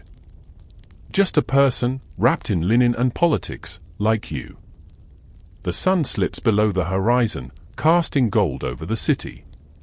Below, your statues glow in the fading light. Silent. Perfect. Heavy. Tomorrow, another envoy might arrive with another bride. Tonight, you sit beside Taduhipa and share a fig. Neither of you speaks again until the moon rises. It's late. You should be asleep. But instead, you're hiding behind a curtain, watching your cat eat from a golden dish shaped like a lotus blossom while a priest chants blessings over its tail. This is your life now. You are Pharaoh, supreme ruler of the 2 lands, and you live with at least 11 royal animals, each with its own bed, wardrobe, and designated personal servant. They eat better than half the court, smell nicer than most of your generals, and if one of them dies? A national day of mourning. Take Bast, your cat. Not just a cat. The cat a pure white feline with lapis blue eyes and a glare that could dethrone lesser nobles. She sleeps at the foot of your bed, has her own necklace, turquoise, naturally, and once hissed at a Nubian ambassador so ferociously he had to be reassured with 2 sacred pies and a harp solo. You think she understands hieroglyphs? You're not joking. Then there's Jeetit, your baboon. He's moody, clever, and extremely judgmental. You inherited him from a previous pharaoh, no one's quite sure which one, and he's been alive longer than half your council. He lives in a sunlit chamber with cushions, scrolls, and a dedicated banana steward. Sometimes he sits on your throne when you're not looking. Other times, he throws pomegranate seeds at your wives. You've learned not to argue with him. Oh, and the falcons. Always falcons. They're sacred, of course. Symbol of Horus, your divine persona. You have 3 of them, trained to fly in ceremonial spirals above your litter during processions. They wear tiny gold anklets and answer only to one man, the Falcon Whisperer, who insists on being addressed as he who knows the sky's breath. You once tried to nickname him Bird Guy. He didn't speak to you for a week. But the animals aren't just pets. They're symbols. Living, breathing extensions of your power. Each one is linked to a deity. Each one represents a virtue. And each one has more palace rights than your Uncle JT, who now sleeps in a linen closet after offending Bast. You've heard whispers, in other kingdoms, kings hunt animals. In Egypt, animals are priests. Which brings you to the strangest one, your sacred cow, Meerut. She's massive, spoiled, and serenaded twice daily by harpists. Her milk is used only in your purification rituals. She wears jewelry. She's a better listener than most of your council. And if anything ever happened to her, the resulting curse would allegedly dry the Nile and cause frogs to rain from the sky. You're not taking chances. You even consult with your pet counselor. Yes, that's a real position. His job is to interpret animal moods, dreams, under the subtle language of tail swishes. He once claimed Bast was angry about your tomb floor plan. You changed it. She purred the next morning. Historians still argue whether pharaohs genuinely revered their animals or simply used them as divine props. But standing in your bedroom at midnight, watching your baboon organize amulets by color while your falcon gently preens its wing on your statue's nose, it's hard to see the line. Because they're not just symbols. They know things. Once, when you were sick with a fever, Jeetit refused food for 3 days and sat silently at your bedside. When you recovered, he resumed throwing figs at your food taster. That same taster quit. Another time, Bast stared at the visiting priestess from Kush for 5 full minutes without blinking. That night, the palace guards found a cursed amulet hidden under your bed. No one talks about that now. But everyone leaves extra sardines in her dish. And let's not forget the funerals. Oh yes, the royal pets receive full honors when they pass. Tiny sarcophagi. Mourning processions. Offerings. There's an entire hallway in the palace crypt filled with animal tombs, cats curled in eternal slumber, mummified ibises wearing bead collars, a crocodile preserved in cinnamon bark. You cried when one of your kittens died. Your scribe carved a poem about it. You kept it under your pillow for a week. Today, as you prepare for yet another festival, the blessing of the sacred tale, or something equally confusing, you find yourself watching Meerut chew thoughtfully on a basket of papyrus scrolls. You sigh. Because for all the pressure, all the incense, all the political marriages and cursed figs, it's these creatures who feel the most real. They don't bow. They don't flatter. They don't ask for temples in their name, though honestly, Bast wouldn't mind one. They just exist. Unapologetically. Softly. Divinely. That night, you fall asleep with the sounds of feathers rustling and paws padding across stone. You dream of a temple in the shape of a giant cat, the stars flickering like golden eyes. And in the dream, you are finally, perfectly at peace. You think kings sleep in peace. That after a long day of being worshipped, scented, bowed to, and buried under metaphorical, and sometimes literal, gold, you lie back on a pile of silk cushions, sigh contentedly, and drift into a dreamless slumber under a sky full of stars and well-behaved falcons. Yeah, no. You do not sleep like a king. You sleep like a very nervous, overall demigod with at least 17 ceremonial obligations and a ghost problem. Let's start with the basics, your bed. It's enormous, carved from sycamore wood and inlaid with ivory, obsidian, and panic. The mattress is stuffed with papyrus reeds, goat hair, and something called royal fluff, which is neither fluffy nor royal. It mostly feels like sleeping on tightly woven ambition. The linens are soft, perfumed, and changed daily by 3 attendants and 1 priest, who chants "Begone, night terrors," while shaking a feather at your pillow. You have a personal dream scribe. His job is to stand silently in the corner of your room while you sleep, scroll in hand, waiting for you to mumble anything remotely prophetic. You once said beetle cheese in your sleep, and he wrote a 2-page commentary on agricultural omens. That scroll now lives in the Temple of Thoth, cited as evidence that Egypt will never run dry of goats. But the real sleep issue? The noise. For one, there's the ritual trumpets. At midnight, exactly, the priests blow for long notes to honor the soul of Osiris.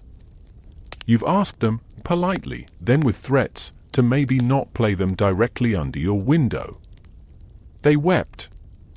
Said it was tradition. You compromised. They now play with blessed cloth mufflers. You can still hear it. Then there are the chants.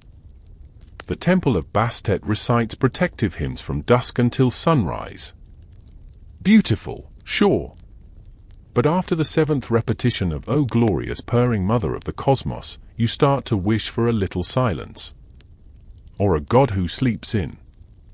Add in the hum of cicadas, the occasional falcon screech, and your own baboon Jeetit snoring like a drunk prophet, and you begin to understand why your eyes have dark circles, concealed, of course, with powdered lapis. Historians might argue whether pharaohs suffered from insomnia. But they didn't sleep alone. There are guards pacing outside your door, priests meditating in your vestibule, wives in separate chambers writing passive-aggressive hymns about neglected divinity, and somewhere, always, someone is whispering a spell. Then, of course, there's the ghosts. No one tells you about them. Not directly. But there are hints. The priest who keeps sprinkling crushed turquoise around your bed frame. The servant who lights for extra incense burners just to be safe.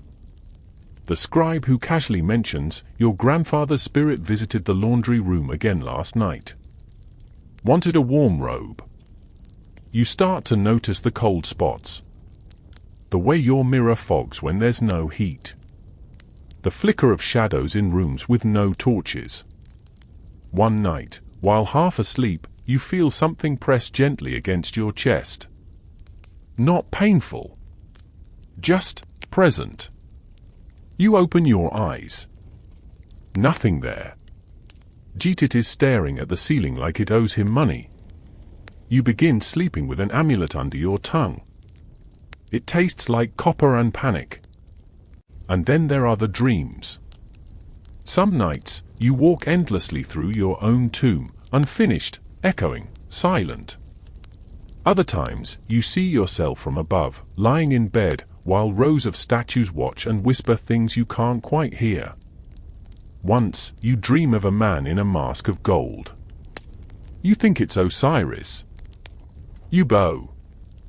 He hands you a scroll. You open it. It's blank. You wake up sweating. Your dream scribe is already drawing it as a mural. It ends up in the palace vestibule. Eventually, you try to fight the sleeplessness. You drink poppy milk. You breathe incense. You even try the ritual of soft humming, which involves two virgins singing lullabies while sprinkling linen threads around your ankles. It mostly tickles. You try sleeping in a different bed. You try sleeping sitting up. Nothing works. And then, one night, you sneak onto the palace roof. It's quiet there. You lie on a woven mat, under the open sky, the stars huge and indifferent. Geetic curls beside you, purring, yes, baboons purr, apparently. You count the constellations. You forget the scrolls. The wives. The threats. The statues. You dream of the Nile. Just water. Endless, clean, slow-moving. Cool. You wake up with sand in your ears, a slight sunburn, and a miracle of miracles, no dream scribe hovering over you. You smile. But of course, the palace doesn't approve. The next night, your bed is surrounded by a dozen protection specialists and one deeply committed flute player. You sigh and let them chant. Because even if sleep is rare, and peace is a luxury, appearances are eternal. The moon casts long, curling shadows across your chamber. Somewhere, a cat yowls. Somewhere else, your scribe writes, His Majesty slept uneasily but divinely, as is proper. And you close your eyes. Just for a little while. You cough. Just once. Nothing dramatic. But within seconds, 3 priests are at your side, a servant is fanning your feet, and your dream scribe is already halfway through a new scroll titled The Sacred Wind from the Lungs of the Living God. Because nothing you do is casual. Not a blink. Not a sneeze. Not even a yawn. Everything you do is ritual. There's a ceremony for waking up. A rite for breathing. A hymn for each time you sit on a cushion. And yes, even blinking has protocol. You learned it at 6 years old. Blink with rhythm, Majesty, your etiquette tutor said, for uneven eyelid motion may displease Ra. You thought he was kidding. He was not. In your palace, life is a script. You're the lead actor, the stage is sacred, and every movement must be timed, measured, and blessed. You don't get to just live. You perform life. Take breakfast, for example. You can't pick up a piece of bread without a servant first reciting the line of acceptable bites, 1 bite for Horus, 1 for Ma'at, 1 for the balance of breath. You once took 4. A pigeon exploded in the courtyard that afternoon. Coincidence? The high priest didn't think so. And don't get started on dressing. Your robe has an order, left sleeve, invocation, right sleeve, blessing, belt, seal, and a chant to secure your alignment with the northern stars. You once put your sash on backward and caused an entire backup chant cycle. Took an extra hour. Your cat judged you silently. Even your laughter has limits. You can laugh. Gently. Regally. Not too loud. Certainly not during goat-related accidents.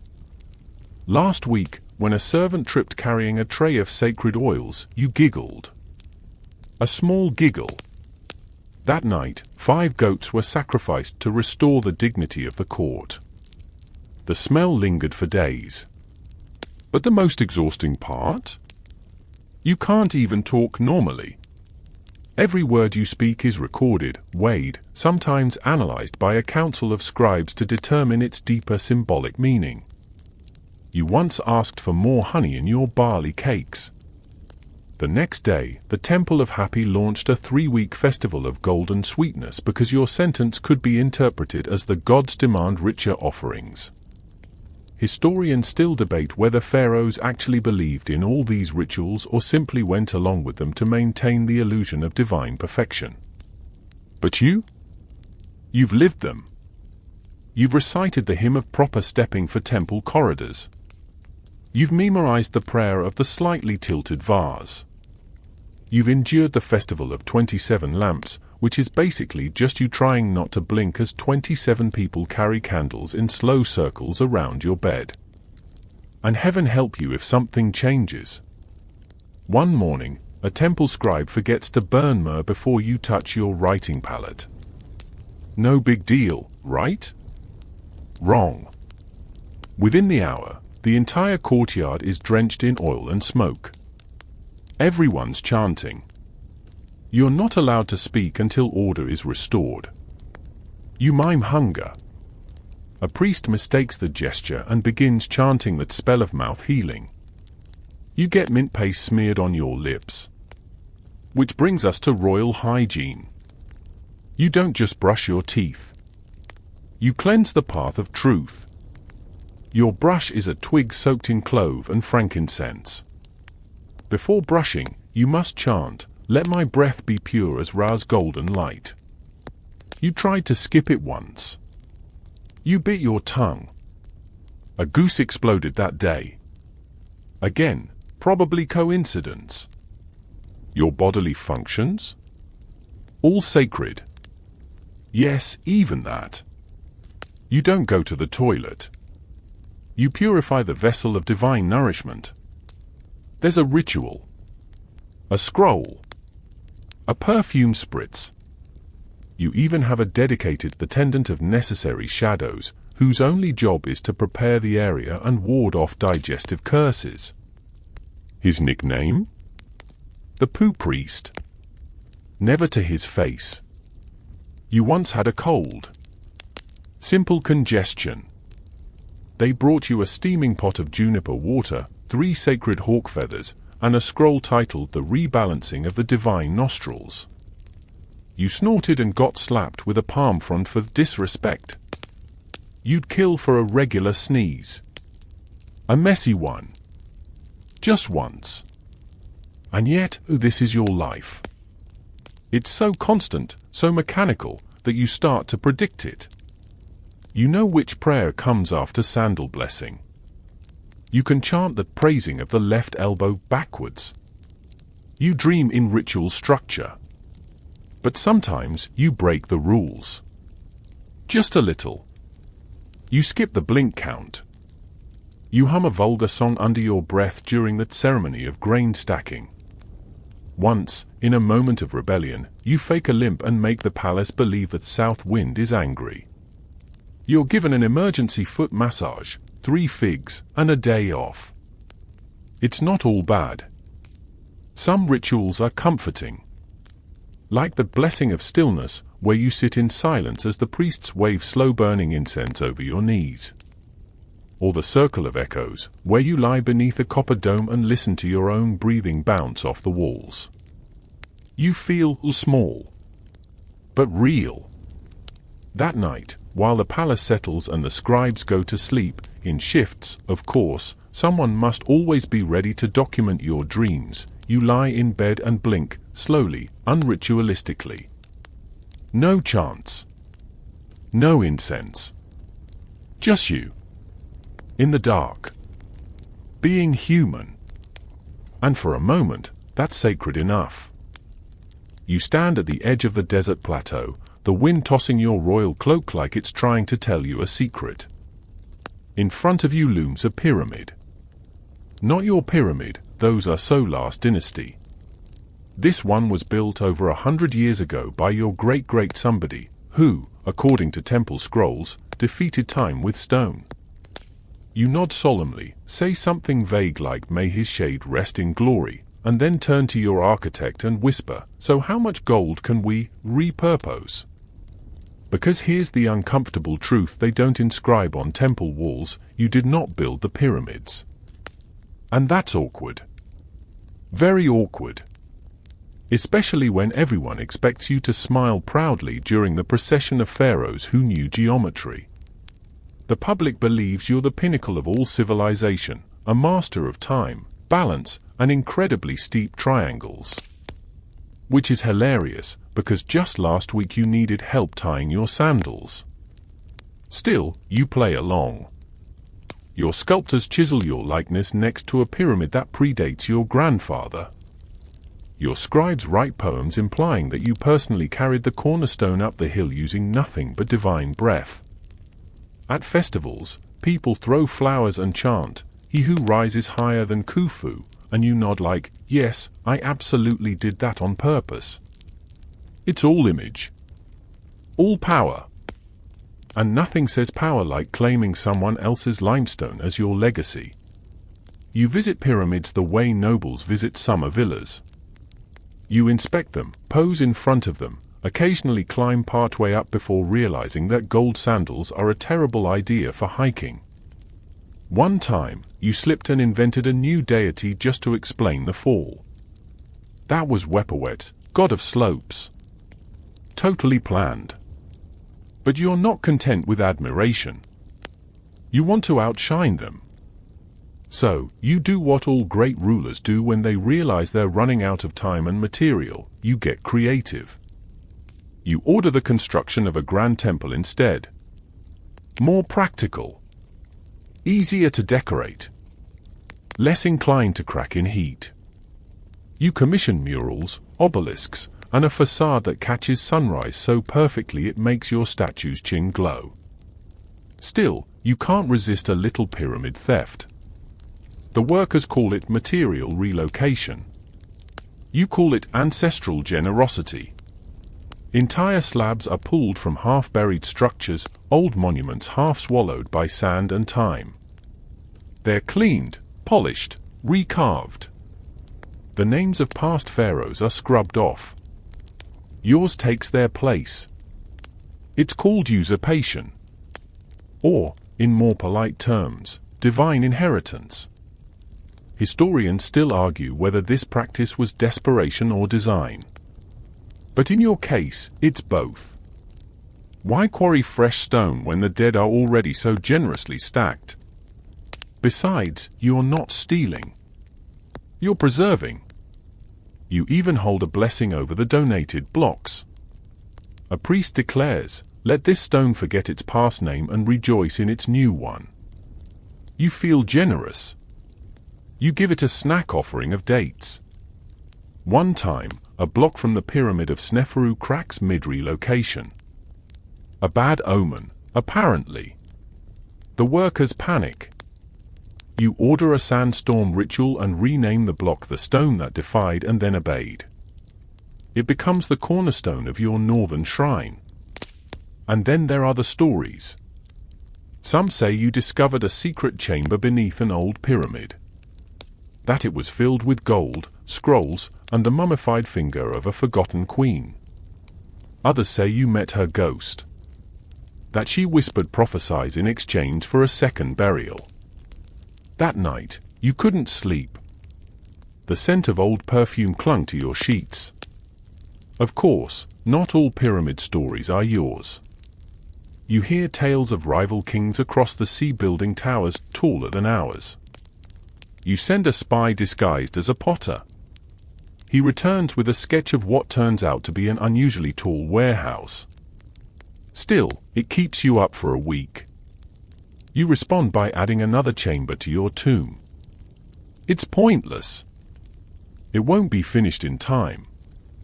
But you want the architects to try. Meanwhile, your stonemasons carve hieroglyphs stating that you've tamed the desert and taught the mountains to obey. No one questions this, even when a sandstorm wipes out half the scaffolding. The priests say, the wind honors you with challenge. You decide to believe them. One afternoon, during a tour of the necropolis, you find a fallen statue. The face is unrecognizable, worn down by centuries of dust and birds. You feel a strange kinship. You order it repaired. Not to preserve the memory of the old king, but to make it yours. That night, you dream of pyramids floating in the sky, each one etched with your name, rising like steps to the stars. You reach for them, then wake to find your pillow filled with crushed limestone dust. Jeeted the baboon is chewing your headdress again. Bast is curled on your chest, purring in approval or warning. It's never clear. You sigh. You may not have built the first pyramids, but one day they'll say you finished the last one, even if most of it was repurposed. The desert wind howls against the palace walls like a long, slow exhale. A whisper of all the kings who came before, and all the ones trying to claw their way back. You're reading. Or rather, you're being read to. Because reading, for you, isn't a peaceful afternoon hobby, it's a state affair. You sit upright on a throne carved with the symbols of power, in a room scented with melted amber and old papyrus, while 5 scribes take turns reciting what is essentially your own mail. In 4 languages, accompanied by occasional harp flourishes. This is not a reading nook. This is the Hall of Scrolls. And it's a lot. The scrolls are sorted by topic: divine dreams, border reports, grain projections, animal omens, court complaints, an entire basket labeled suspicious fish, and the ever-growing pile called foreign demands and flattery. You're expected to listen, nod, occasionally issue a sigh that may or may not be interpreted as policy. Today's highlight: a letter from the governor of Thebes accusing his brother of stealing the moonlight from his vineyard. That's not metaphorical. The letter includes a diagram and a poem. You look up from your lotus syrup snack and ask, "Can someone just move the vineyard?" Your high scribe nods gravely and writes down, "Pharaoh moves moon." Well, that's going in the archives. The truth is, scrolls are everywhere. They fill cabinets, shelves, urns, even spare sandals. They flutter from hands like sacred pigeons. And each one is important. Or so you're told. They record your thoughts, your dreams, your diet. That time you said I dislike raisins during a festival. Immortalized on papyrus and used to revise a national raisin tribute. The scribe who missed the quote was reassigned to the Scorpion census. Which is real, by the way. And very tense. Even your private scrolls aren't really private. You once tried to write a joke, a simple doodle of a donkey wearing your crown. The next day, you find it pinned to a temple wall, captioned "The Benevolent Beast of Ra." You're still not sure if that was flattery or political commentary. The palace is soaked in ink and paranoia. You begin noticing the strange ones. Scrolls without names. Anonymous observations. One reads, "His Majesty seemed distant during the fig ceremony." Does he hunger for war or simply sweeter fruit? You ask your scribe who wrote it. He blushes. You decide not to press. And then come the letters you're not supposed to see. You find them tucked between official documents, tiny notes written in rushed hieratic. One reads, "He dreams too often. Something is stirring." Another simply says, "The ink listens." You start reading more carefully.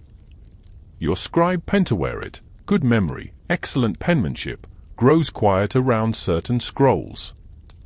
You catch him pausing just a beat too long before reading some. You begin to wonder, is this the full truth? Or the curated truth? You test it. You invent a dream. Last night I was a hippo, gliding through the stars. Next day, a feast is held in your honor titled the Festival of Celestial Beasts. A statue of a flying hippo is commissioned. Its wings are gold-leafed. You try not to laugh. Historians still debate the accuracy of Pharaoh's records. Some claim these royal archives were divine instruments of memory.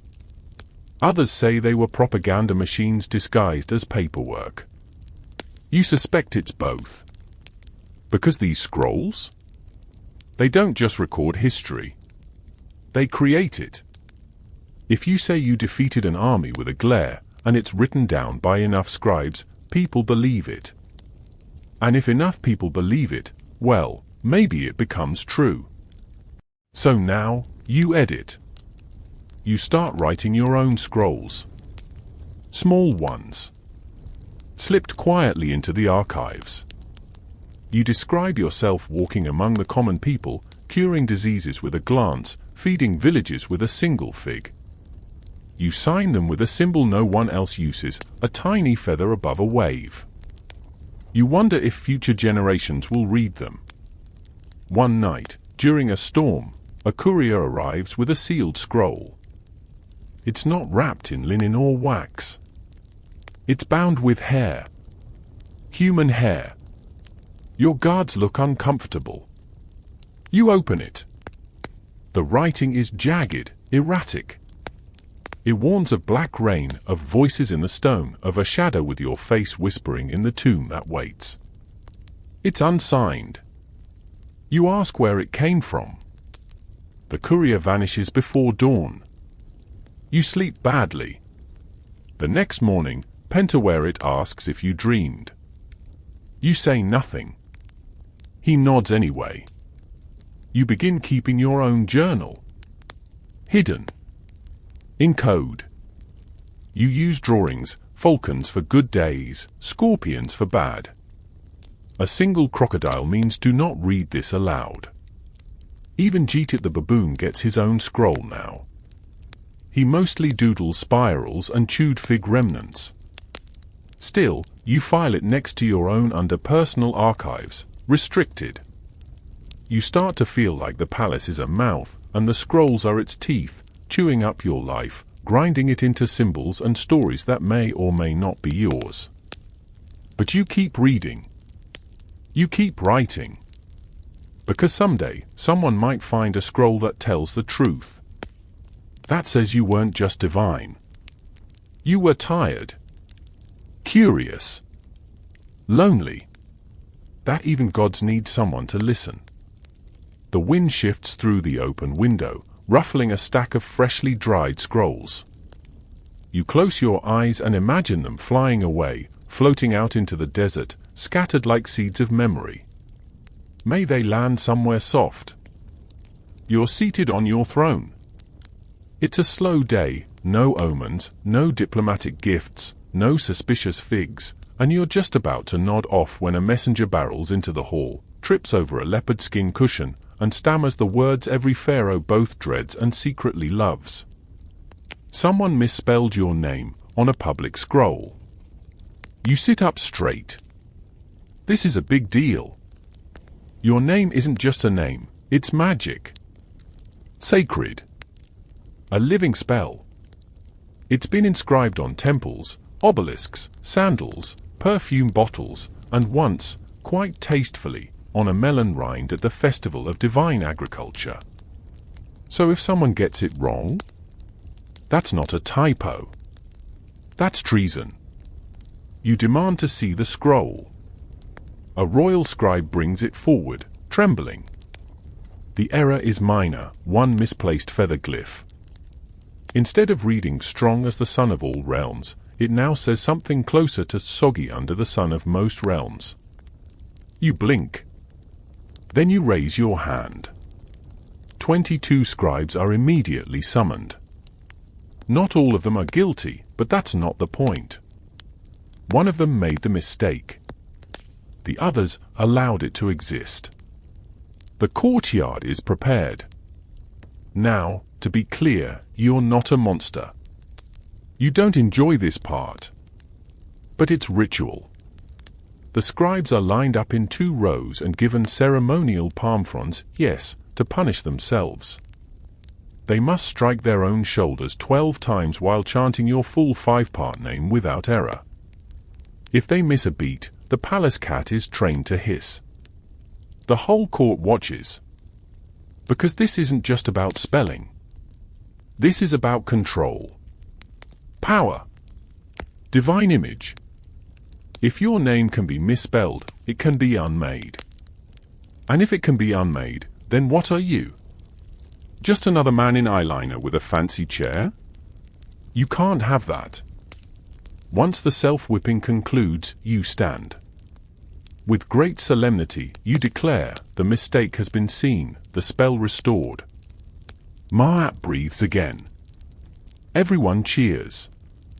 You go back to your throne and wave for your dessert plate. A honeyed fig and a slice of pride. But you're not done. Because if today taught you anything, it's that even the illusion of perfection requires constant maintenance. So you commission a new ceremony, the ritual of divine reinscription. Every month, 50 scribes must recarve your name on 50 new surfaces, clay, stone, wood, even bread, so the gods can relearn it and the people never forget. Your name will now appear on the palace walls again. The royal chariot wheels. All doors, yes, all. Temple bells, with musical spelling. And your personal favorite, on the ceiling above your bed in glow-in-the-dark paint made from powdered firefly shells and moonstones. Historians still debate whether pharaohs were obsessed with their names for vanity or spiritual protection. Truth is, they were the same thing. Your name is your shield. Without it, you're vulnerable. Forgotten. Mortal. Which brings us to the matter of divine tantrums. See, you don't throw fits. You manifest cosmic displeasure. There's a difference. Last month, when the temple cook forgot to garnish your barley cakes with sacred thyme, you didn't shout. You simply raised your left eyebrow, let a single tear roll down your cheek, and whispered, "The balance wavers." The next morning, he was transferred to onion-cutting duty for the funerary priests. His hands still smell like grief. But sometimes, you do need to raise your voice. Like when someone smuggles an unauthorized sculpture into the temple of Atha. You go to bless it, and suddenly there's your face, sculpted smiling. Teeth showing. It's horrifying. You haven't smiled with teeth since your 4th birthday, and even then, only because someone gave you a monkey in a hat. You storm out. The temple shakes. Lightning strikes a fig tree nearby. Coincidence? The priests don't think so. That afternoon, you order all statues to be inspected. Any with teeth must be recarved into serenity. It becomes a palace-wide campaign, restore the stillness. You find one in the garden with a lopsided grin and personally push it over. The gardeners call it a miracle. People get the message. After that, no one dares sculpt your nose slightly off-center. Your eyeliner is perfectly symmetrical in every relief. Your jawline becomes so sharp in murals it could cut through stone, and possibly a few hearts. You are no longer just a ruler. You are a ritual unto yourself. Everything about you is sacred, down to the way you sip water. Always 3 sips. Always clockwise. Always followed by a whisper of thanks to Happy, god of the Nile, who probably has better things to do but appreciates the shout-out. And yet, late at night, you catch yourself in the mirror. Not a statue. Not a carving. Just you. You blink, unevenly. You sigh, off rhythm. You rub your eyes and smudge your coal. And for a moment, you feel it, the weight of the name, the rituals, the image. All of it balancing on your shoulders like a poorly stacked obelisk. But then you remember, you are the one who controls the image. You close your eyes, breathe in the scent of incense and power, and whisper your name, correctly, to the dark. Just to be sure. They bring you a platter of beets. You frown. It's not beet season. You didn't ask for them. And yet here they are, steaming, sliced, and presented on gold leaf with a side of ritual reassurance. Your scribe explains. A dream interpreter claims that God spoke to you last night through the shape of root vegetables. You stare at the beets. They do look suspiciously symbolic, especially the one that's been carved into a tiny falcon. You ask what they said. The priest clears his throat. You must consume the sacred beets, Majesty, to awaken the god within and prevent misalignment of your K with the solar cycle. Of course. You eat one. It's earthy, bitter, possibly enchanted. Immediately, 2 scribes begin writing. The pharaoh accepts the root of wisdom. Your day spirals from there. You're next led to the hall of divine tasting, a long room lined with marble trays and twitchy-eyed priests. Today is the festival of sacred sustenance, which means you must consume various foods believed to awaken the spirits. You're told they will help you commune with the gods, which is a polite way of saying you're about to get very, very high. You've been here before. Once during the festival of blue rain, where you hallucinated being chased through your tomb by an angry loaf of bread. Once during the celestial pulse ceremony, where you thought your cat recited legal documents in fluent Hittite. But today's mixture is new. They begin with an infusion of mandrake, fermented lotus root, and powdered red opium. It's served in a shallow stone bowl shaped like a crocodile's mouth. You drink it because everyone is watching. The effects are immediate. The ceiling starts to pulse. The pillars shimmer. Someone's chanting in reverse. A papyrus scroll begins reading you. Jeetit the baboon claps politely, which is worrying, because he's not even in the room. Your scribe leans in. Are you seeing anything, Majesty? You whisper, yes. The ibis just winked at me. He nods. That's the god Thoth. He approves. What follows is 3 hours of ritual visions, some sacred, some absurd. You see yourself sailing through the sky on a giant beetle, hurling thunderbolts at rival kings made entirely of onions. You ride a falcon with your face. You drink starlight from a goblet carved from your own rib. A frog tells you the secret name of the moon and then explodes into confetti. You wake up hugging a stone slab, murmuring, the flood will come from the east, and it smells like cinnamon. Everyone applauds. This, apparently, is a successful prophecy. Historians still argue whether pharaohs genuinely believed these visions or used them to justify political decisions. But from where you're sitting, wrapped in a linen blanket, trying not to giggle at the wall torch that looks like it's winking, you're starting to see the appeal. Because these rituals? These strange, sweaty, beet-scented hallucinations? They free you. For a few moments, you're not being worshipped. You're not calculating treaties.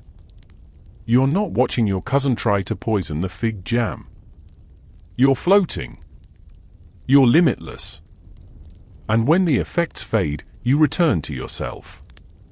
Changed. Still Pharaoh. Still divine. But a little weirder.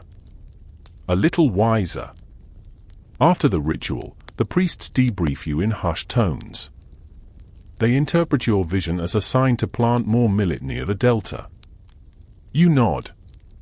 You don't mention that the millet came from a giant beet that chased you through the stars. They don't need to know. You're then bathed in sacred oil, massaged by 4 identical twins, a symbolic gesture of restoring balance, and served a light meal, goat cheese, dates, and one last beet, raw, unseasoned. You stare at it. You eat it. You smile. Later that night, as the palace settles and the stars lean close, you sit in your private garden. Jeetit is asleep. Bast curls on your lap, purring like a lullaby. You close your eyes and whisper to no one in particular, the frog was right. And you swear, just for a second, the moon smiles. It starts as a joke. You're pacing the temple courtyard during a rare moment of sunburn-free solitude, surrounded by obelisks engraved with your triumphs, when a nervous architect approaches with a fresh scroll for your review. He stammers, "Would your radiance like to review the sunrise decree?" You blink. "Which one?" He smiles too wide. "The one where you invented it." You pause. "Invented the sunrise?" He nods eagerly. "We thought it would be a nice touch for the new mural." You open the scroll. It reads, "Lo, the Great One, beloved of Ra, stirred the darkness and called forth the golden light. At his breath, the dawn broke." You snort. Loudly. The scribe beside you faints. "You didn't invent the sunrise." "Obviously." "But now?" "Apparently you did. This is how it begins." You allow the mural. It's dramatic, sunbeams shooting from your mouth, birds singing midair, your left hand casually pushing the moon behind a tree. The public loves it. Soon, priests are quoting your creation of morning during actual sunrise rituals. You try to object. "But the sun existed before me." Your advisor corrects you. "Yes, Majesty. But not morning. Morning is yours." You roll with it. Because at this point, why not? Suddenly, you're the author of light. The chaser of shadows. The whisperer of warmth. Poets compete to write verses praising your benevolent dawn hands. You get a robe embroidered with golden rays and birds that only sing at sunrise. It's heavy. And itchy. You try to sneak out one morning to see a sunrise unattended, just you and the sky, but before you can reach the palace gate, 3 priests block your path holding an emergency hymn scroll. "Majesty, please. We must announce you before the sun can rise." You sigh. "You really think Ra needs my permission?" They look terrified. You let them chant. Then things escalate. A junior scribe drafts a decree declaring you the master of all celestial spheres. You approve it absent-mindedly while chewing lotus candy. Next thing you know, astrologers are claiming your heartbeat aligns with Venus. You're not even sure which star that is, but now your official title includes he who challenged the moon and won. It's ridiculous, but effective. Because with every new myth, every exaggerated claim, your influence grows. People stop asking if you can do things and start asking when. A merchant approaches you and says, "Since you invented daylight, could you also lengthen market hours?" A priest wonders if you might pour sunset during the grain harvest. A child asks if you can make the stars blink more slowly because they're too loud. You say, "I'll see what I can do." Soon, the archives overflow with rewritten history. The sun rose first in Thebes because of you. Shadows used to be wild until you taught them patience. The moon once refused to shine until you promised to compliment it once per month. You're not even mad. It's impressive. But then it gets weird. One morning, you awaken to find a miniature obelisk beside your bed. Your high scribe explains it's a gift from the Temple of Solar Truth. They say it amplifies your sunrise energy. You ask what that means. He hands you a reflective bowl and mutters, "We think it hums when you yawn." You don't want to test it. You visit the Temple of Ra to try to clear things up. "Maybe we should ease off the metaphors," you say. The high priest bows so low you worry for his spine. "Majesty, we're already planning a festival of first light in your honor. Would you prefer to arrive on a bark or a cloud-shaped palanquin?" You suggest a nap instead. But the people love it. Love you, or at least, the glowing version of you they've built. The image of the pharaoh, a solar god.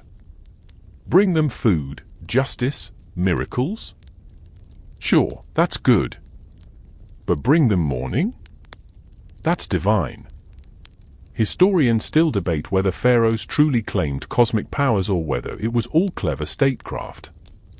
But either way, the result is the same: you become legend.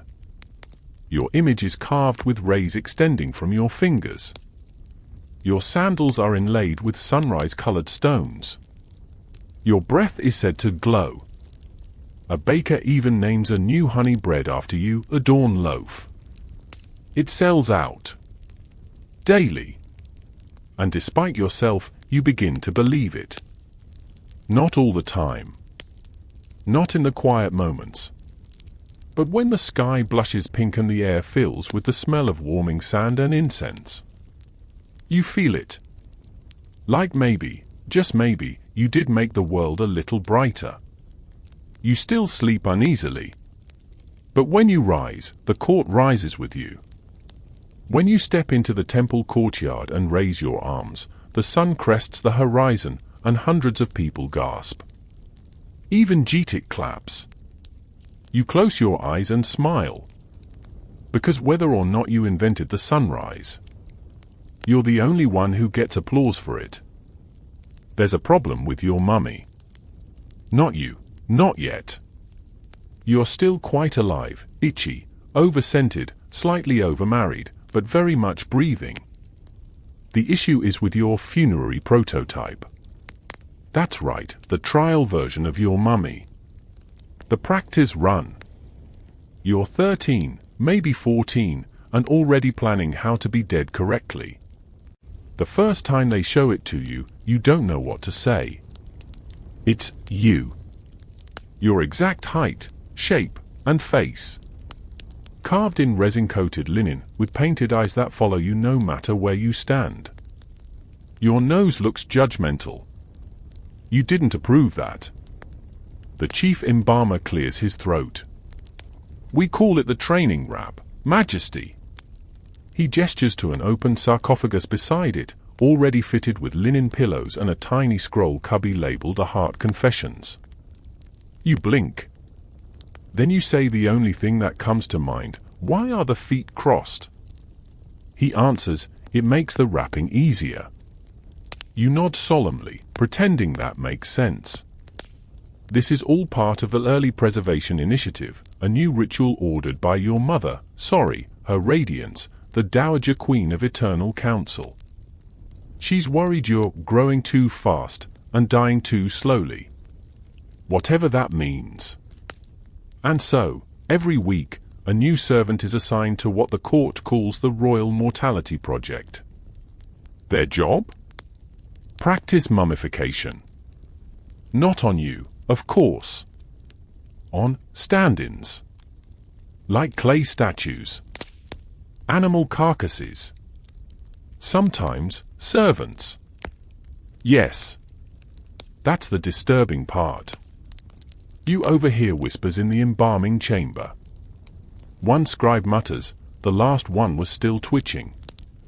You don't ask questions. You just keep walking, the scent of natron and old fears clinging to your robe. Because this is your future. Historians still debate whether pharaohs routinely commissioned trial mummies or if that was reserved for the truly paranoid. You don't consider yourself paranoid. Just prepared. You're shown the canopic jars again. The 4 guardians of your most important guts. You're encouraged to choose which organ goes in which jar now, while you're still lucid. You hesitate, then point to the jackal. That one gets my liver. Your embalmer nods, scribes it down, and whispers a prayer to Anubis. You ask if you can change your mind later. They do not laugh. One afternoon, during a particularly long ritual bath, you find a scroll floating near your knees. It's soaked, half blurred, but the header is clear. Notes on Pharaoh's future wrappings, version 4. Version 4. You're on for versions of your own mummy, and you haven't even had your first war yet. You pull the high priest aside. Why all the versions? He answers, we've been adjusting for your chin. Right. The next week, they ask you to select your favorite resin scent. Would you like frankincense, cedar, or the exclusive new blend, Sunset on the Nile? You choose cedar. They record this on a gilded tablet alongside your preferred foot angle and facial expression for eternity. You try mildly curious. They adjust the painted eyes on your practice mask. Things only get weirder. Your food begins to change. Less variety. More purification meals. Dried dates. Boiled lentils. Heart-clearing water. You ask your scribe why. He mutters something about ease of preservation. You mutter something back that can't be recorded. One day, you catch Cheetah the baboon staring at your trial mummy. He reaches out, taps the painted forehead, then shuffles away without a sound. You feel cold. There's a ceremony now. Every full moon, you inspect your own burial progress. It's part parade, part funeral rehearsal. You're walked down a hallway of offerings, jars, amulets, spare wigs, preserved cats, all tagged with your name. You smile. You wave. You die a little inside. But the worst? The whispers. They start quietly. Is preparing too early. It's unnatural. Is something wrong with the king? Your mother smiles, serene, unbothered. A well-prepared pharaoh is an immortal pharaoh, she says. Then she adds 2 more priests to your detail. Just in case. And yet, a part of you finds peace in it. Because in Egypt, death is a continuation, not an end. It's planned like a festival. Choreographed. Celebrated. If you get it right, you become a star in the sky, a statue that breathes in stone. If you get it wrong, well, let's not talk about the last guy. So you cooperate. You help choose the protective spells that will be etched onto your wrappings. You pick the image to go on your tomb ceiling, a falcon flying into a swirl of stars. You even decide what your voice will say when a priest calls your name during the opening of the mouth ceremony. You choose, I am still listening. Because you are. To the living. To the dead. To the slow scrape of linen being wrapped around a mannequin that looks a little too much like you. Later that night, you sneak into the embalming chamber. You look at the training wrap. Its face has been adjusted, again. This time, the mouth is smiling. You reach out and gently tilt it back into neutrality. Then you leave. You're not done living yet. You're holding a staff. It's 6 feet long, made of polished ebony, capped with gold and topped by a tiny cobra whose ruby eyes seem to blink whenever someone lies. Or maybe that's just what the priests say, you've never seen it blink. But the rumors help. This staff isn't just for walking. It's your authority, your scepter, your wand of divine manipulation. People bow to the staff as much as they bow to you. Today, you're carrying it because you have to make the judgment walk. A once-a-season affair, where you, living God, master of wheat and sky, walk the temple corridor lined with petitioners and personally judge disputes too delicate for the local courts. Which really means too messy or too politically cursed for anyone else to touch. You sigh. The corridor is hot. The incense smells like melted apricots and guilt. Your sandals are already sticking to the floor tiles. First petitioner, 2 brothers, arguing over whose ox kicked over whose granary wall during a festival parade. They bow so low their noses touch the limestone. You listen. You nod. You raise your staff. Then you say, the ox was attempting to ascend spiritually. You were blocking its path. You owe it an apology. The priests gasp. The crowd murmurs. The brothers weep, thank you, and immediately erect a shrine to that spiritually enlightened ox of Pharaoh's insight. Your scribe titles this, He Who Sees Beyond the Straw. Next up, a noble woman accuses her neighbor of poisoning her date wine with moldy incense. You examine the scrolls, the offerings, the sample jug. You swirl it, sniff it, sip it, carefully. Tastes like betrayal and cardamom, you say. You find them both for unnecessary drama and order the jug donated to the Temple of Reconciliation. The high priest calls it liquid peace. Someone drinks it and passes out. Historians still argue whether pharaohs truly settled daily disputes or simply played ceremonial roles. But you do judge. Often. Sharply. And your decisions become legend.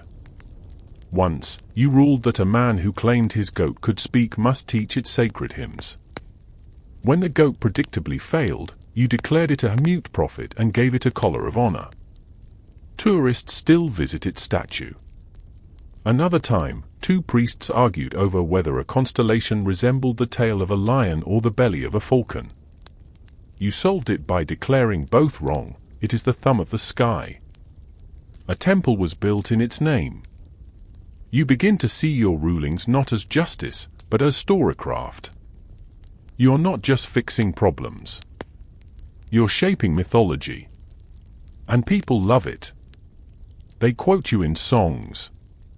Embroider your one-liners onto robes.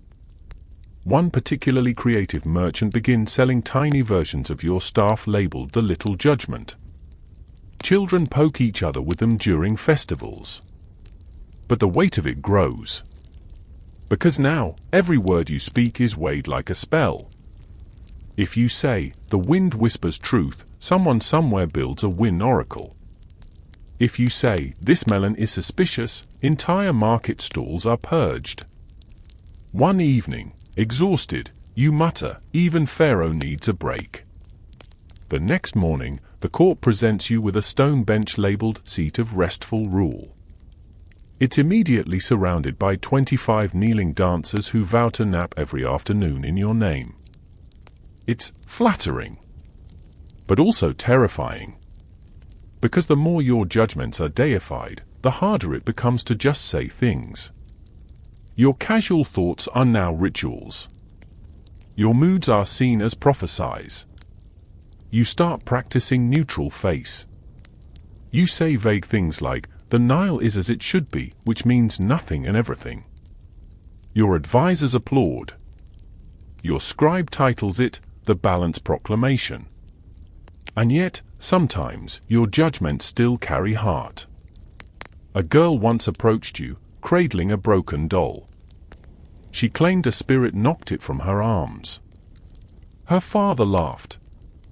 The crowd did, too. You didn't.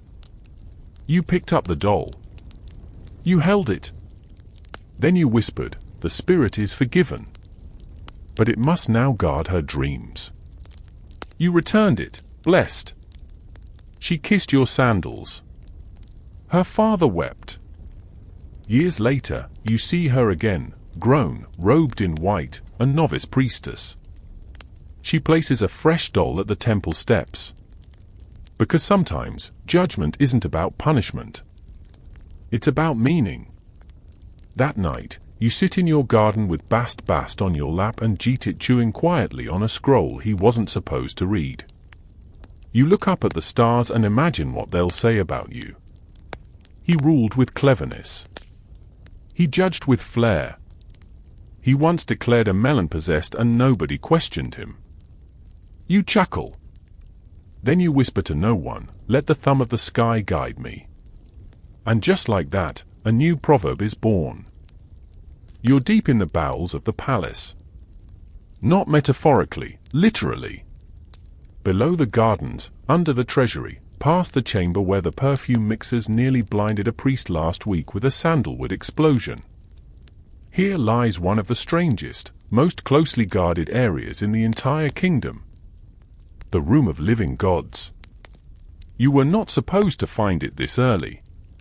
But curiosity is a powerful thing, especially when your cat disappears behind a tapestry and doesn't come back for 20 minutes.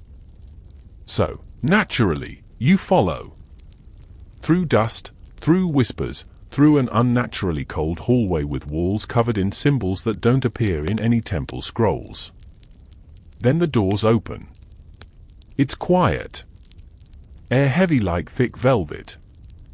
Rows of sealed chambers line the room, each one covered in gold-etched panels, each humming faintly, as if something behind the walls is breathing.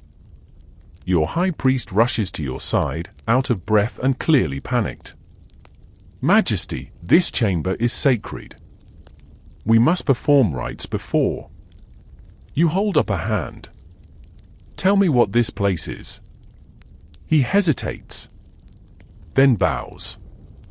It is where your past selves sleep. You blink. Excuse me? Turns out, according to the Royal Temple Archives, Section 92, Subscript C, every pharaoh is a fragment of a singular divine being, an eternal soul reincarnated in each king. And this room? It holds the preserved husk shells of your previous incarnations. You walk slowly past the sealed chambers. Each one contains a preserved body, or at least parts of one, swathed in layers of linen, gold, and secrets. Their faces are covered with death masks, most resembling you. Or perhaps you resemble them. One has your crooked eyebrow. Another your birthmark. One even has your childhood chipped tooth. You step back. This isn't symbolic, you whisper. The priest shakes his head. No, Majesty. These were you. Before. You ask how many. He doesn't answer. You count 17 chambers. Some are cracked. Some sealed. One is empty. You ask why. We believe, the priest says carefully, that one version woke up. You do not sleep well that night. Historians still argue whether ancient Egyptians believed in reincarnation in the literal sense, or if it was metaphorical, meant to show the divine continuation of kingship. But standing in that cold room, with all those preserved eyes watching, you're not so sure there's a difference. You begin to dream differently. Not nightmares. More like memories that aren't yours. You see battles you never fought. Palaces you've never walked. A woman in blue calling you by a name no one living knows. You wake up with sand in your mouth and bruises in places that make no sense. So you return to the chamber. You ask to open one. The priests panic. They chant, throw dust, one even faints. You insist. The chamber marked Kentisekam Raretem is unsealed. Inside lies a perfectly wrapped figure, hands crossed, heart scarab still pulsing faintly with alchemical life. And written across the linen chest. May the soul return when the breath forgets itself. You place your hand on the wrapping. It's warm. The priests yank you back and reseal the tomb. They demand a purification bath. You comply. But your fingers tingle for days. From that moment, you notice changes. Your voice deepens in odd places. You instinctively start speaking in dialects no one has used since the early dynasties. One morning, you answer a question before your advisor asks it. He looks at you in awe. You're remembering. You're not so sure that's a good thing. Soon, rumors spread. That you can see the future. That you've returned early from the other side. That your footsteps are followed by a second shadow. You don't deny it. Because the truth is, sometimes you feel like two people. Or more. You begin visiting the chamber regularly. You talk to them, the old versions of yourself. You ask questions. You listen. You swear one of them hums back. A tune you've heard in your dreams. A lullaby in a forgotten language. You order that the room of living gods be sealed again, this time with your own spell. A glyph of sleep and memory. And you place Jeetit at the door. The baboon takes his job very seriously. But the idea lingers. Are you one pharaoh among many? Or just the latest mask of something older, deeper, unblinking? At the Festival of Light, you wear a new crown. One modeled after an older design, one found in the hands of Chamber 12. The crowd gasps. The high priest weeps. The stars seem to shimmer a little slower. You raise your staff and speak. I have returned. No one asks from where. You wake up with a crown on your chest. Not your usual one, the gold and lapis thing with the cobra that makes your forehead itch. No, this is different. Heavier. Worn smooth at the edges. It smells like salt, iron, and rain. Which is strange, because it hasn't rained in 6 months. You sit up, crown clutched in both hands. There's no note. No explanation.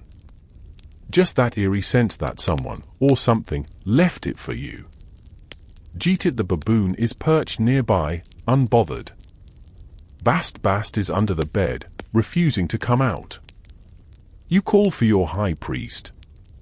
He takes one look at the crown, blanches, and drops to his knees. Majesty, that is the headjet of storms. It hasn't been seen since he ruled. You don't like the sound of that. Turns out, he refers to one of your predecessors, a pharaoh erased from most official records, remembered only in scribbled margins and forbidden chants. The one called Nephilim the Thunder-Eyed. A king so feared, so unstable, they sealed his entire reign inside a temple and buried the temple. Twice. You've heard of him. Whispers. Night stories. He ruled for 6 years and cursed the stars. He shouted the Nile backward. He married a shadow. All clearly exaggerated, but no one's laughing now. Because the crown in your lap? It matches the forbidden murals. Exactly. Historians still argue whether Nephilim was real or merely a composite of failed kings and bad omens. But in your hands, the crown feels real. And worse, familiar. You ask your scribe to translate the inscription inside the band. It reads, "Let my name rot, but let my crown return." You lock it in a jade box. Under salt. Buried in sand. Chained. Blessed. Then you dream of it anyway. The next morning, 3 temple doors are cracked down the middle. A hawk flies into the palace, then turns upside down mid-flight and disappears. Jeetit bites a priest. Unrelated. Probably. Then the rains come. Out of nowhere. Sudden, loud, hot. A full week of wet thunder that soaks the city and floods half your granaries. The scribes say it's impossible. You say nothing. The priests say, perhaps the old one is stirring.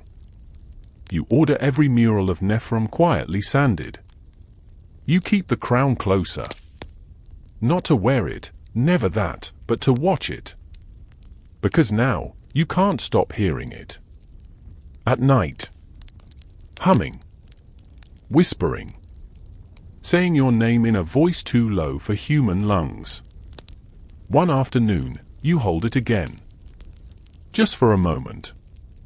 And you see it, flashes of memories that don't belong to you.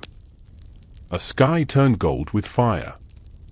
A woman in green screaming inside a temple made of mirrors. Yourself, younger, older, laughing at a funeral where you were the corpse. You drop the crown. Your nose bleeds.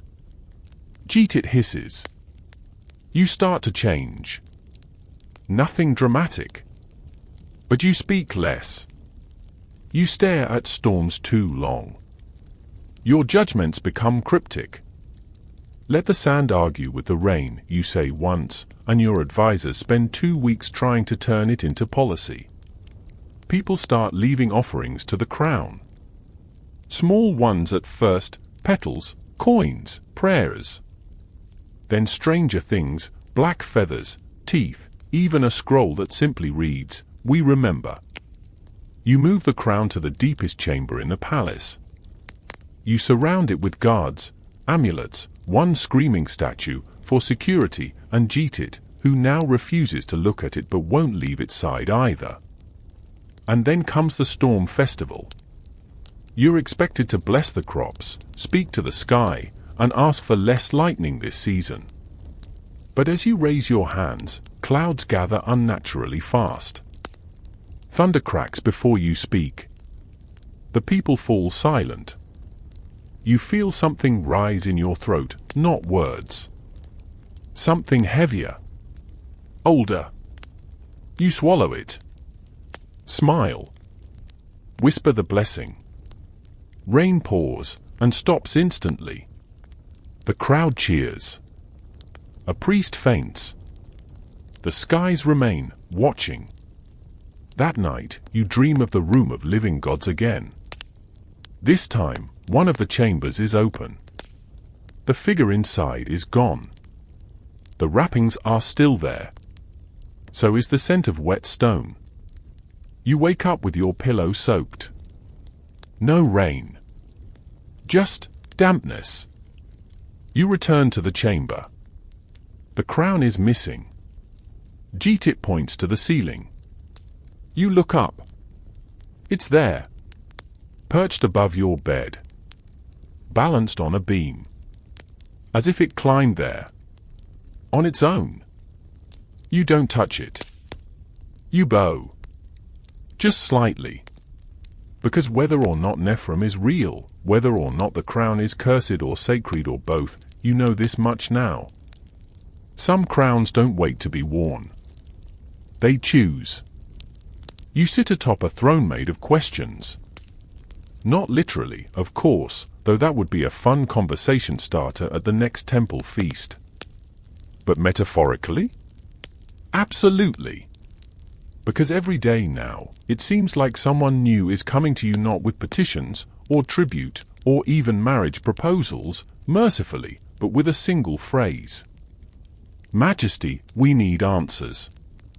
Today alone you've been asked. Where does the wind go after it passes the pyramids? Why do crocodiles never blink during eclipses? What exactly is the second death, and is it taxable? You smile, nod, and give your usual answer, consult the flame basin. The flame basin is your invention. A giant bronze bowl, rimmed with sacred runes, that you light with oil and incense whenever someone asks a question you'd rather not answer directly. You stare into the flame, murmur something cryptic like "the water remembers" or "not all teeth are for biting," and people leave satisfied. Sometimes inspired. Sometimes confused for the rest of their lives. It's perfect. But lately, the basin's not enough. Because the questions are getting bigger. A priest collapses in front of you with fevered scrolls, insisting the stars have changed their rhythm. A palace cook reports seeing a lion with 2 shadows. And one of your concubines claims she woke up speaking a language she's never learned, describing a city of glass beneath the sand. You'd like to dismiss it. You'd love to dismiss it. But then you start dreaming of that city, too. Historians still debate whether pharaohs were considered seers or simply interpreters of divine signs. But in your court? You're expected to be both. A prophet and a decoder of riddles. A walking truth machine dressed in linen and gold. So you hold a new ritual. The Festival of Hidden Knowledge. You invite sages from all across the kingdom, dream readers, bone tossers, desert walkers, sky mappers, and one man who speaks only in puns but insists he's channeling Thoth. They gather in the grand hall, beneath banners that read "Ask and be undone." You listen. You learn that some believe time is a spiral and your reign has already happened. Others say the gods are debating your worth in a realm made entirely of mirrors. One woman insists your dreams are being stolen by a snake wearing your skin. You thank them all. Send them home with cheese. But something stays with you. A simple scroll left behind, unsigned, that reads. The answer is not in the sand, or the stars, or the songs of fools. The answer is in the echo. But whose voice is it? You carry that scroll for days. Whose voice indeed? Because lately, when you speak, you sometimes hear yourself responding. Not an echo. Not madness. Just a second you. Deeper. Slower. Watching. You begin to test it. You whisper questions when no one is around. What did I forget? Am I dreaming right now? Was I always me? No answers. Until one night, as you float in your sacred bath of lotus milk and meteor salt, you murmur. What is truth? And from somewhere in the stillness, your voice replies. Whatever you say next. You bolt upright. Water sloshes. Jeet screeches. A mirror across the room fogs over with breath. You stare at it. Words appear. Look behind the fire. So you do. You return to the flame basin. Alone. No priests. No incense. Just the flickering orange light, now looking more like a warning than a comfort. You reach behind it, into the shadows cast by your own image. And find a door. Not a metaphorical one. A real, hidden stone panel. Cold. Smooth. Etched with the same phrase from the scroll. You open it. A narrow passage leads down, deep beneath the temple, into rock not meant to be carved, through air that tastes like time. You carry only a torch and your own breath, echoing slightly ahead of you, like someone else is breathing with you. The walls are covered in carvings. Not Egyptian. Older. You reach a chamber. Inside, a stone circle. Low. Perfect. Empty, except for one thing. A second flame basin. Already lit. And a phrase carved in the floor, only the forgotten may answer. You kneel. You whisper, what did I forget? This time, the answer comes not in flame or shadow, but in your own voice, spoken aloud. You chose this. You chose to forget. To rule is to forget. Then silence. You leave the chamber slowly. You reseal the passage. You tell no one. Because even gods deserve a secret. That night, as the palace snores and the torches sputter low, you lay in bed, staring at the ceiling stars. Jeet curls beside you. Bast watches from the footboard, one ear twitching toward the wind. You whisper again. Just once. Who am I? This time, no voice replies. But the silence feels immersive. The day begins with a statue bleeding from the eyes. Not metaphorically this time. Real, sticky red lines streaming down the limestone cheeks of a life-sized effigy of you, placed just outside the temple gate. The priests are frantic. The guards are rattled. Even Jeet won't go near it. The high priest touches the red fluid, sniffs it, tastes it, because of course he does, and proclaims, it is not blood.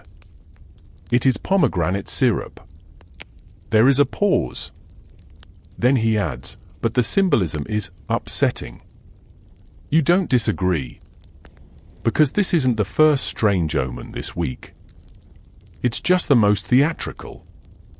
Yesterday, the sacred ibis refused to land on your shoulder during the ceremony of balance. The day before that, a child drew your face in the dust, with the eyes missing. And the dreams haven't stopped. Each night, the same vision, you stand in a hall of mirrors. Every reflection shows a different version of you, old, young, monstrous, divine. Some weep. Some laugh. One whispers, "You're almost through." Through what? No one can say. You start to unravel. Not publicly, of course. Publicly, you remain the eternal sun, who decreed gravity, invented bees, and once sang a frog back to life. But privately, your hands shake. You avoid your reflection. You start talking to statues, waiting for them to answer. Some almost do. Historians still argue how much pressure a pharaoh endured before they snapped, or if snapping was even allowed. Maybe the system was designed to dissolve them gently. Maybe that's what's happening now. Because you start seeing him. The other you. Not in dreams. In polished surfaces. In dark corners. In water bowls. He looks like you, but taller. More severe. Wearing the crown of storms you swore never to touch again. He never speaks. He just watches. One evening, during the moonrise offering, you falter. You drop the ceremonial cup. Everyone gasps. The gold hits the stone with a noise like thunder. And across the courtyard, your statue, the one that bled, cracks right down the middle. No one breathes. A priest faints into a fig bowl. You raise your arms, force a smile, and say, "The gods remind us, perfection is an illusion." It becomes a proverb by morning. But inside? You're shaking. Because you remember what the flame chamber told you, you chose this. You chose to forget. Now memory is oozing back. You see flashes, moments from past reigns. Not full lifetimes, but glimpses. Standing in a chariot during a sandstorm, screaming names you no longer recognize. A tower collapsing as you flee, holding a book that sings.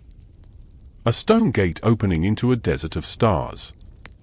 Are these dreams? Memories? Prophesies? Does it matter? You begin writing in secret. Scrolls with no titles. Just symbols. Spiral patterns. Glyphs. Fragments of speech. You hide them under your mattress, behind your bath slab, in Jeetit's sleeping cushion. He's fine with it. One morning, you wake up to find someone has added to them. Not you. Not your hand. But your writing. The style. The flourishes.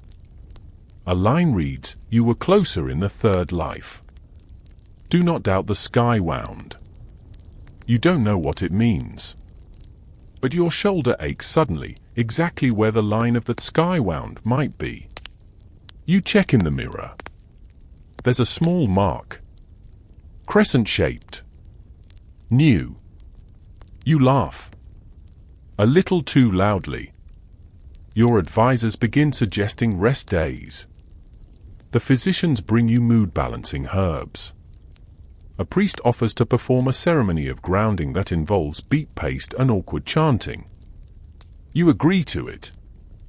Not because you think it will work, but because the alternative is confronting that maybe, just maybe, you are not one pharaoh, but all pharaohs, stacked like papyrus, bound by skin and ego and ritual. A reincarnated loop, chewing its own tail. The ceremony does not help. The dreams get sharper. One final vision. You stand at the top of your tomb. Not the one they're building, but the one beneath it, Deeper. Older. The one that predates the dynasty. It's carved into the bones of the earth.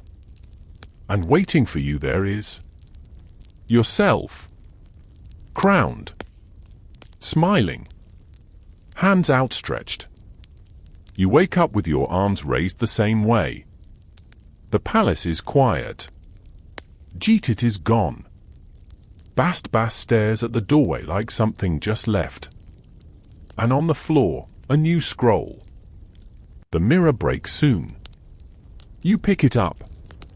You press it to your heart. You whisper, let it break. Because whatever is coming, whatever you once were, or will be again, you're no longer afraid. You're ready. The mirror does not break all at once. It begins with a flicker. You're brushing your hair, well, a servant is brushing it while you supervise, when the bronze mirror in front of you ripples. Just for a second. Like a pond disturbed by a thought. You freeze. The servant notices. Majesty? Is it the tangles again? You shake your head. Slowly. Dismiss her. You wait. Nothing. But you know. You don't see your reflection anymore. Not fully. Sometimes your eyes lag behind. Sometimes your mouth moves but doesn't match the words. Sometimes you blink and the person in the mirror doesn't. It's not the mirror. It's you. You try different ones, silvered bowls, polished shields, obsidian discs. Same result. Always a flicker. Always a beat too slow. As if your reflection is thinking before it mimics. You stop looking. But reflections find you anyway. In puddles. In glassy fruits. In the eyes of the palace cats. You're unraveling. Or evolving. Maybe both. Historians still debate the symbolic role of mirrors in ancient Egypt. Some believe they were doorways. Others, prisons. Some tomb murals even show pharaohs handing mirrors to gods, as if to say, here. See what I see. You wonder what the god saw. You hold a council. No one speaks of omens or cracked statues or bleeding effigies. Instead, they report temple inventories, fig taxes, a minor rebellion involving melon thieves. You nod at all the right times. But inside? You're elsewhere. Because the dreams aren't just dreams now. You stay awake inside them. Walk through them. Talk to people who call you by names long erased.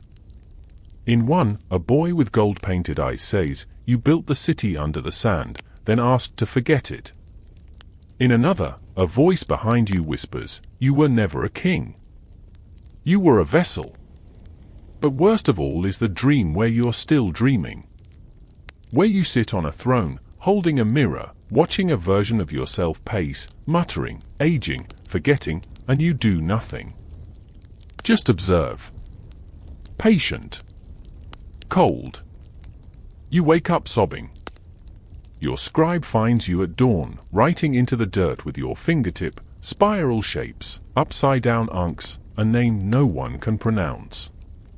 The name is yours. But not the one they call you. You bury it again. Later, during the morning of offerings, a child brings you a bowl of water. She's supposed to kneel and look away. Instead, she looks right at you. Her voice is steady, that's not your face anymore. Everyone freezes. You send her away with a honey cake. She smiles, says nothing more. But as she leaves, you notice something carved into the bowl's rim. You rub it clean and find a symbol you haven't seen in lifetimes, a 6-point spiral, etched into the foundation stone of your deepest chamber. Someone's been down there. You descend alone.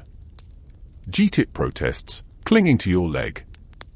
Bast watches from a perch, eyes bright and too calm. You enter the room of living gods. One of the chambers is open. Not broken. Not forced. Just ajar.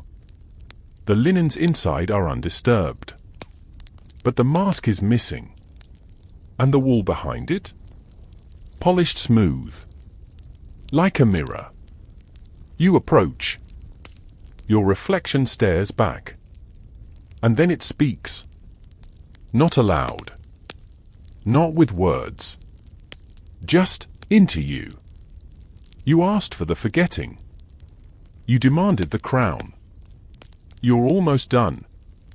But first, you must remember what you buried in the dark. You step back. Your reflection stays still. You run. Back to your quarters. You rip open your cushions, your scrolls, your secret shelves. You find the fragment you knew you hid, the stone tablet, the one with the spiral glyph and the phrase that always made you uneasy. To rule is to forget. To awaken is to fall. You sit on the floor. The crown rolls from under your bed. Not your crown. The other one. The headjet of storms. You stare at it. For a very long time.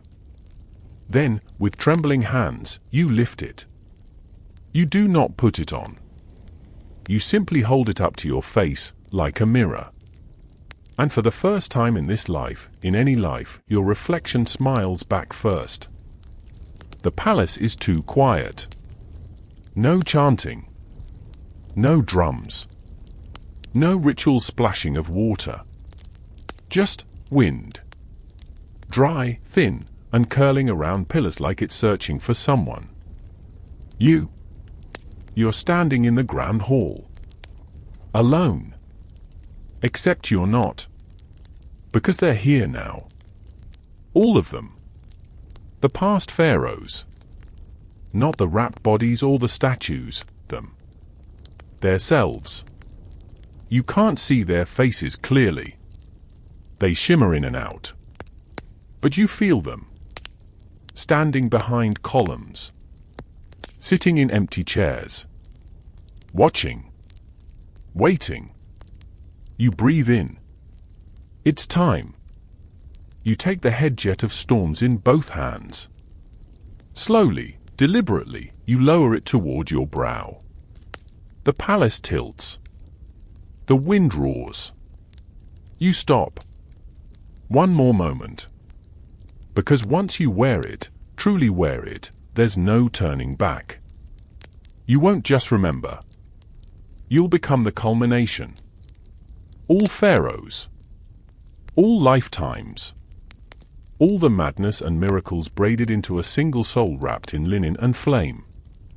You whisper, I don't want to lose myself. The air replies, you already did. Now find what remains.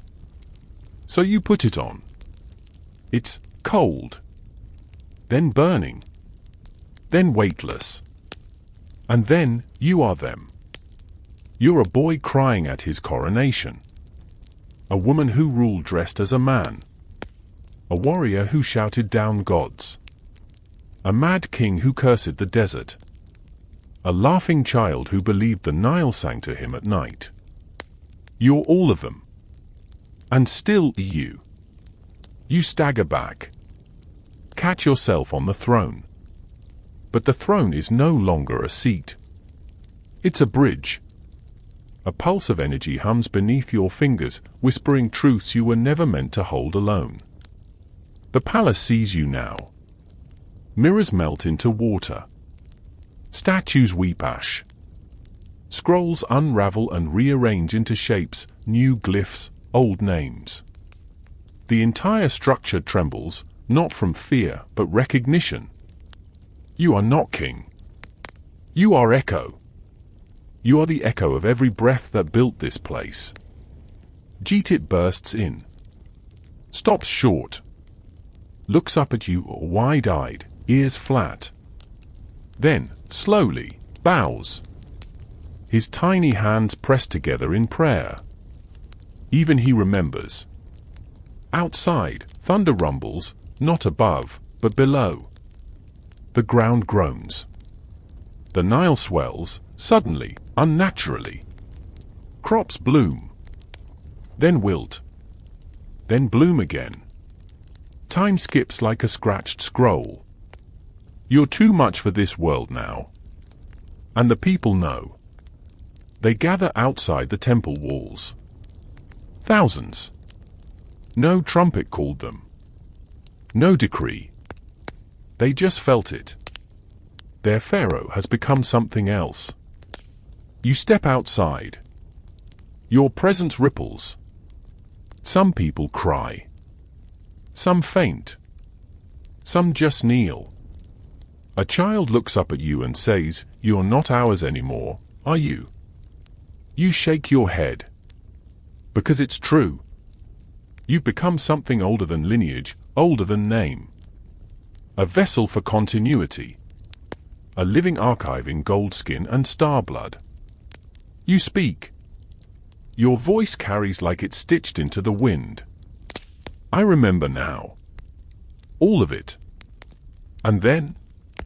You are free. Not from rule. Not from law. From the story. Because if you were made to forget in order to rule, if every pharaoh was just the next chapter of the same loop, then your remembering is the only rebellion that matters. The people don't cheer. They just understand. Historians will later write strange things about this day. That the sky turned inside out. That a man was seen standing on both ends of the Nile at once. That time stopped for 7 heartbeats and the gods held their breath. But what you remember is this. A single gust of wind. Sweet, cool, and clean. Then silence. Then your heart slowing. Your breath steady. Your name, not spoken, but known. You remove the crown. Set it down. Bow to it. Then turn and walk into the palace, not as ruler, not as God, but as witness. Because the final memory is waiting. The one you buried deepest. The one you were most afraid to see. And you walk toward it. Without fear. Without crown. Just you.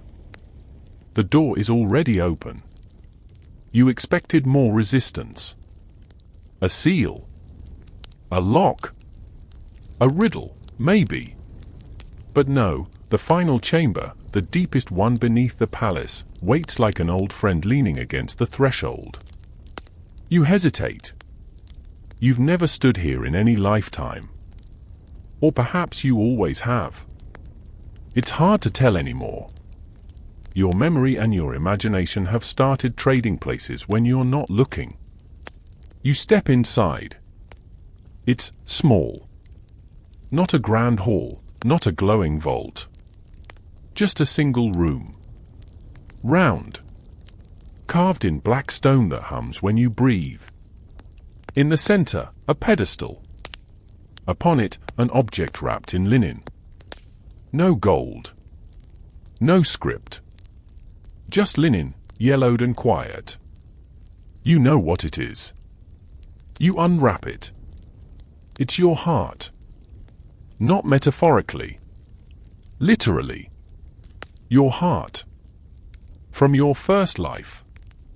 Still. Preserved. Bound by an oath so old it doesn't even have a god attached to it anymore. You touch it. You remember everything. Not the events, those are shadows now. What you remember is the choice. You asked for this. You chose to become Pharaoh, not once, but always. A deal made with something that wanted witnesses in the world. Not gods. Not demons.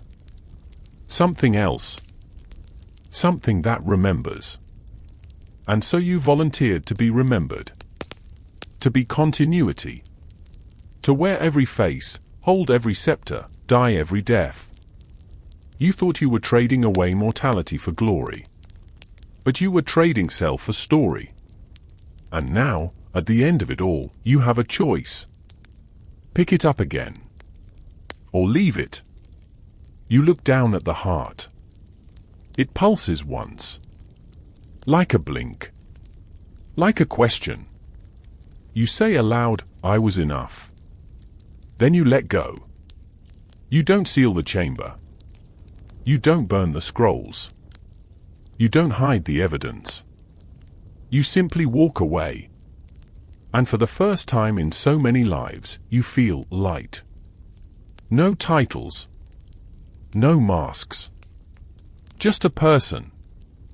Walking back up ancient stairs into a morning that smells like river grass and firewood. Jeetit meets you at the top. He looks at you and nods once, as if to say, "Welcome back." You spend the rest of the day sitting on the palace roof, watching the people below live their small, miraculous, ordinary lives. Laughing. Singing. Weaving mats and losing dice games and scolding goats and whispering prayers into clay jars. You don't need to rule them. You just need to remember them. And so you do.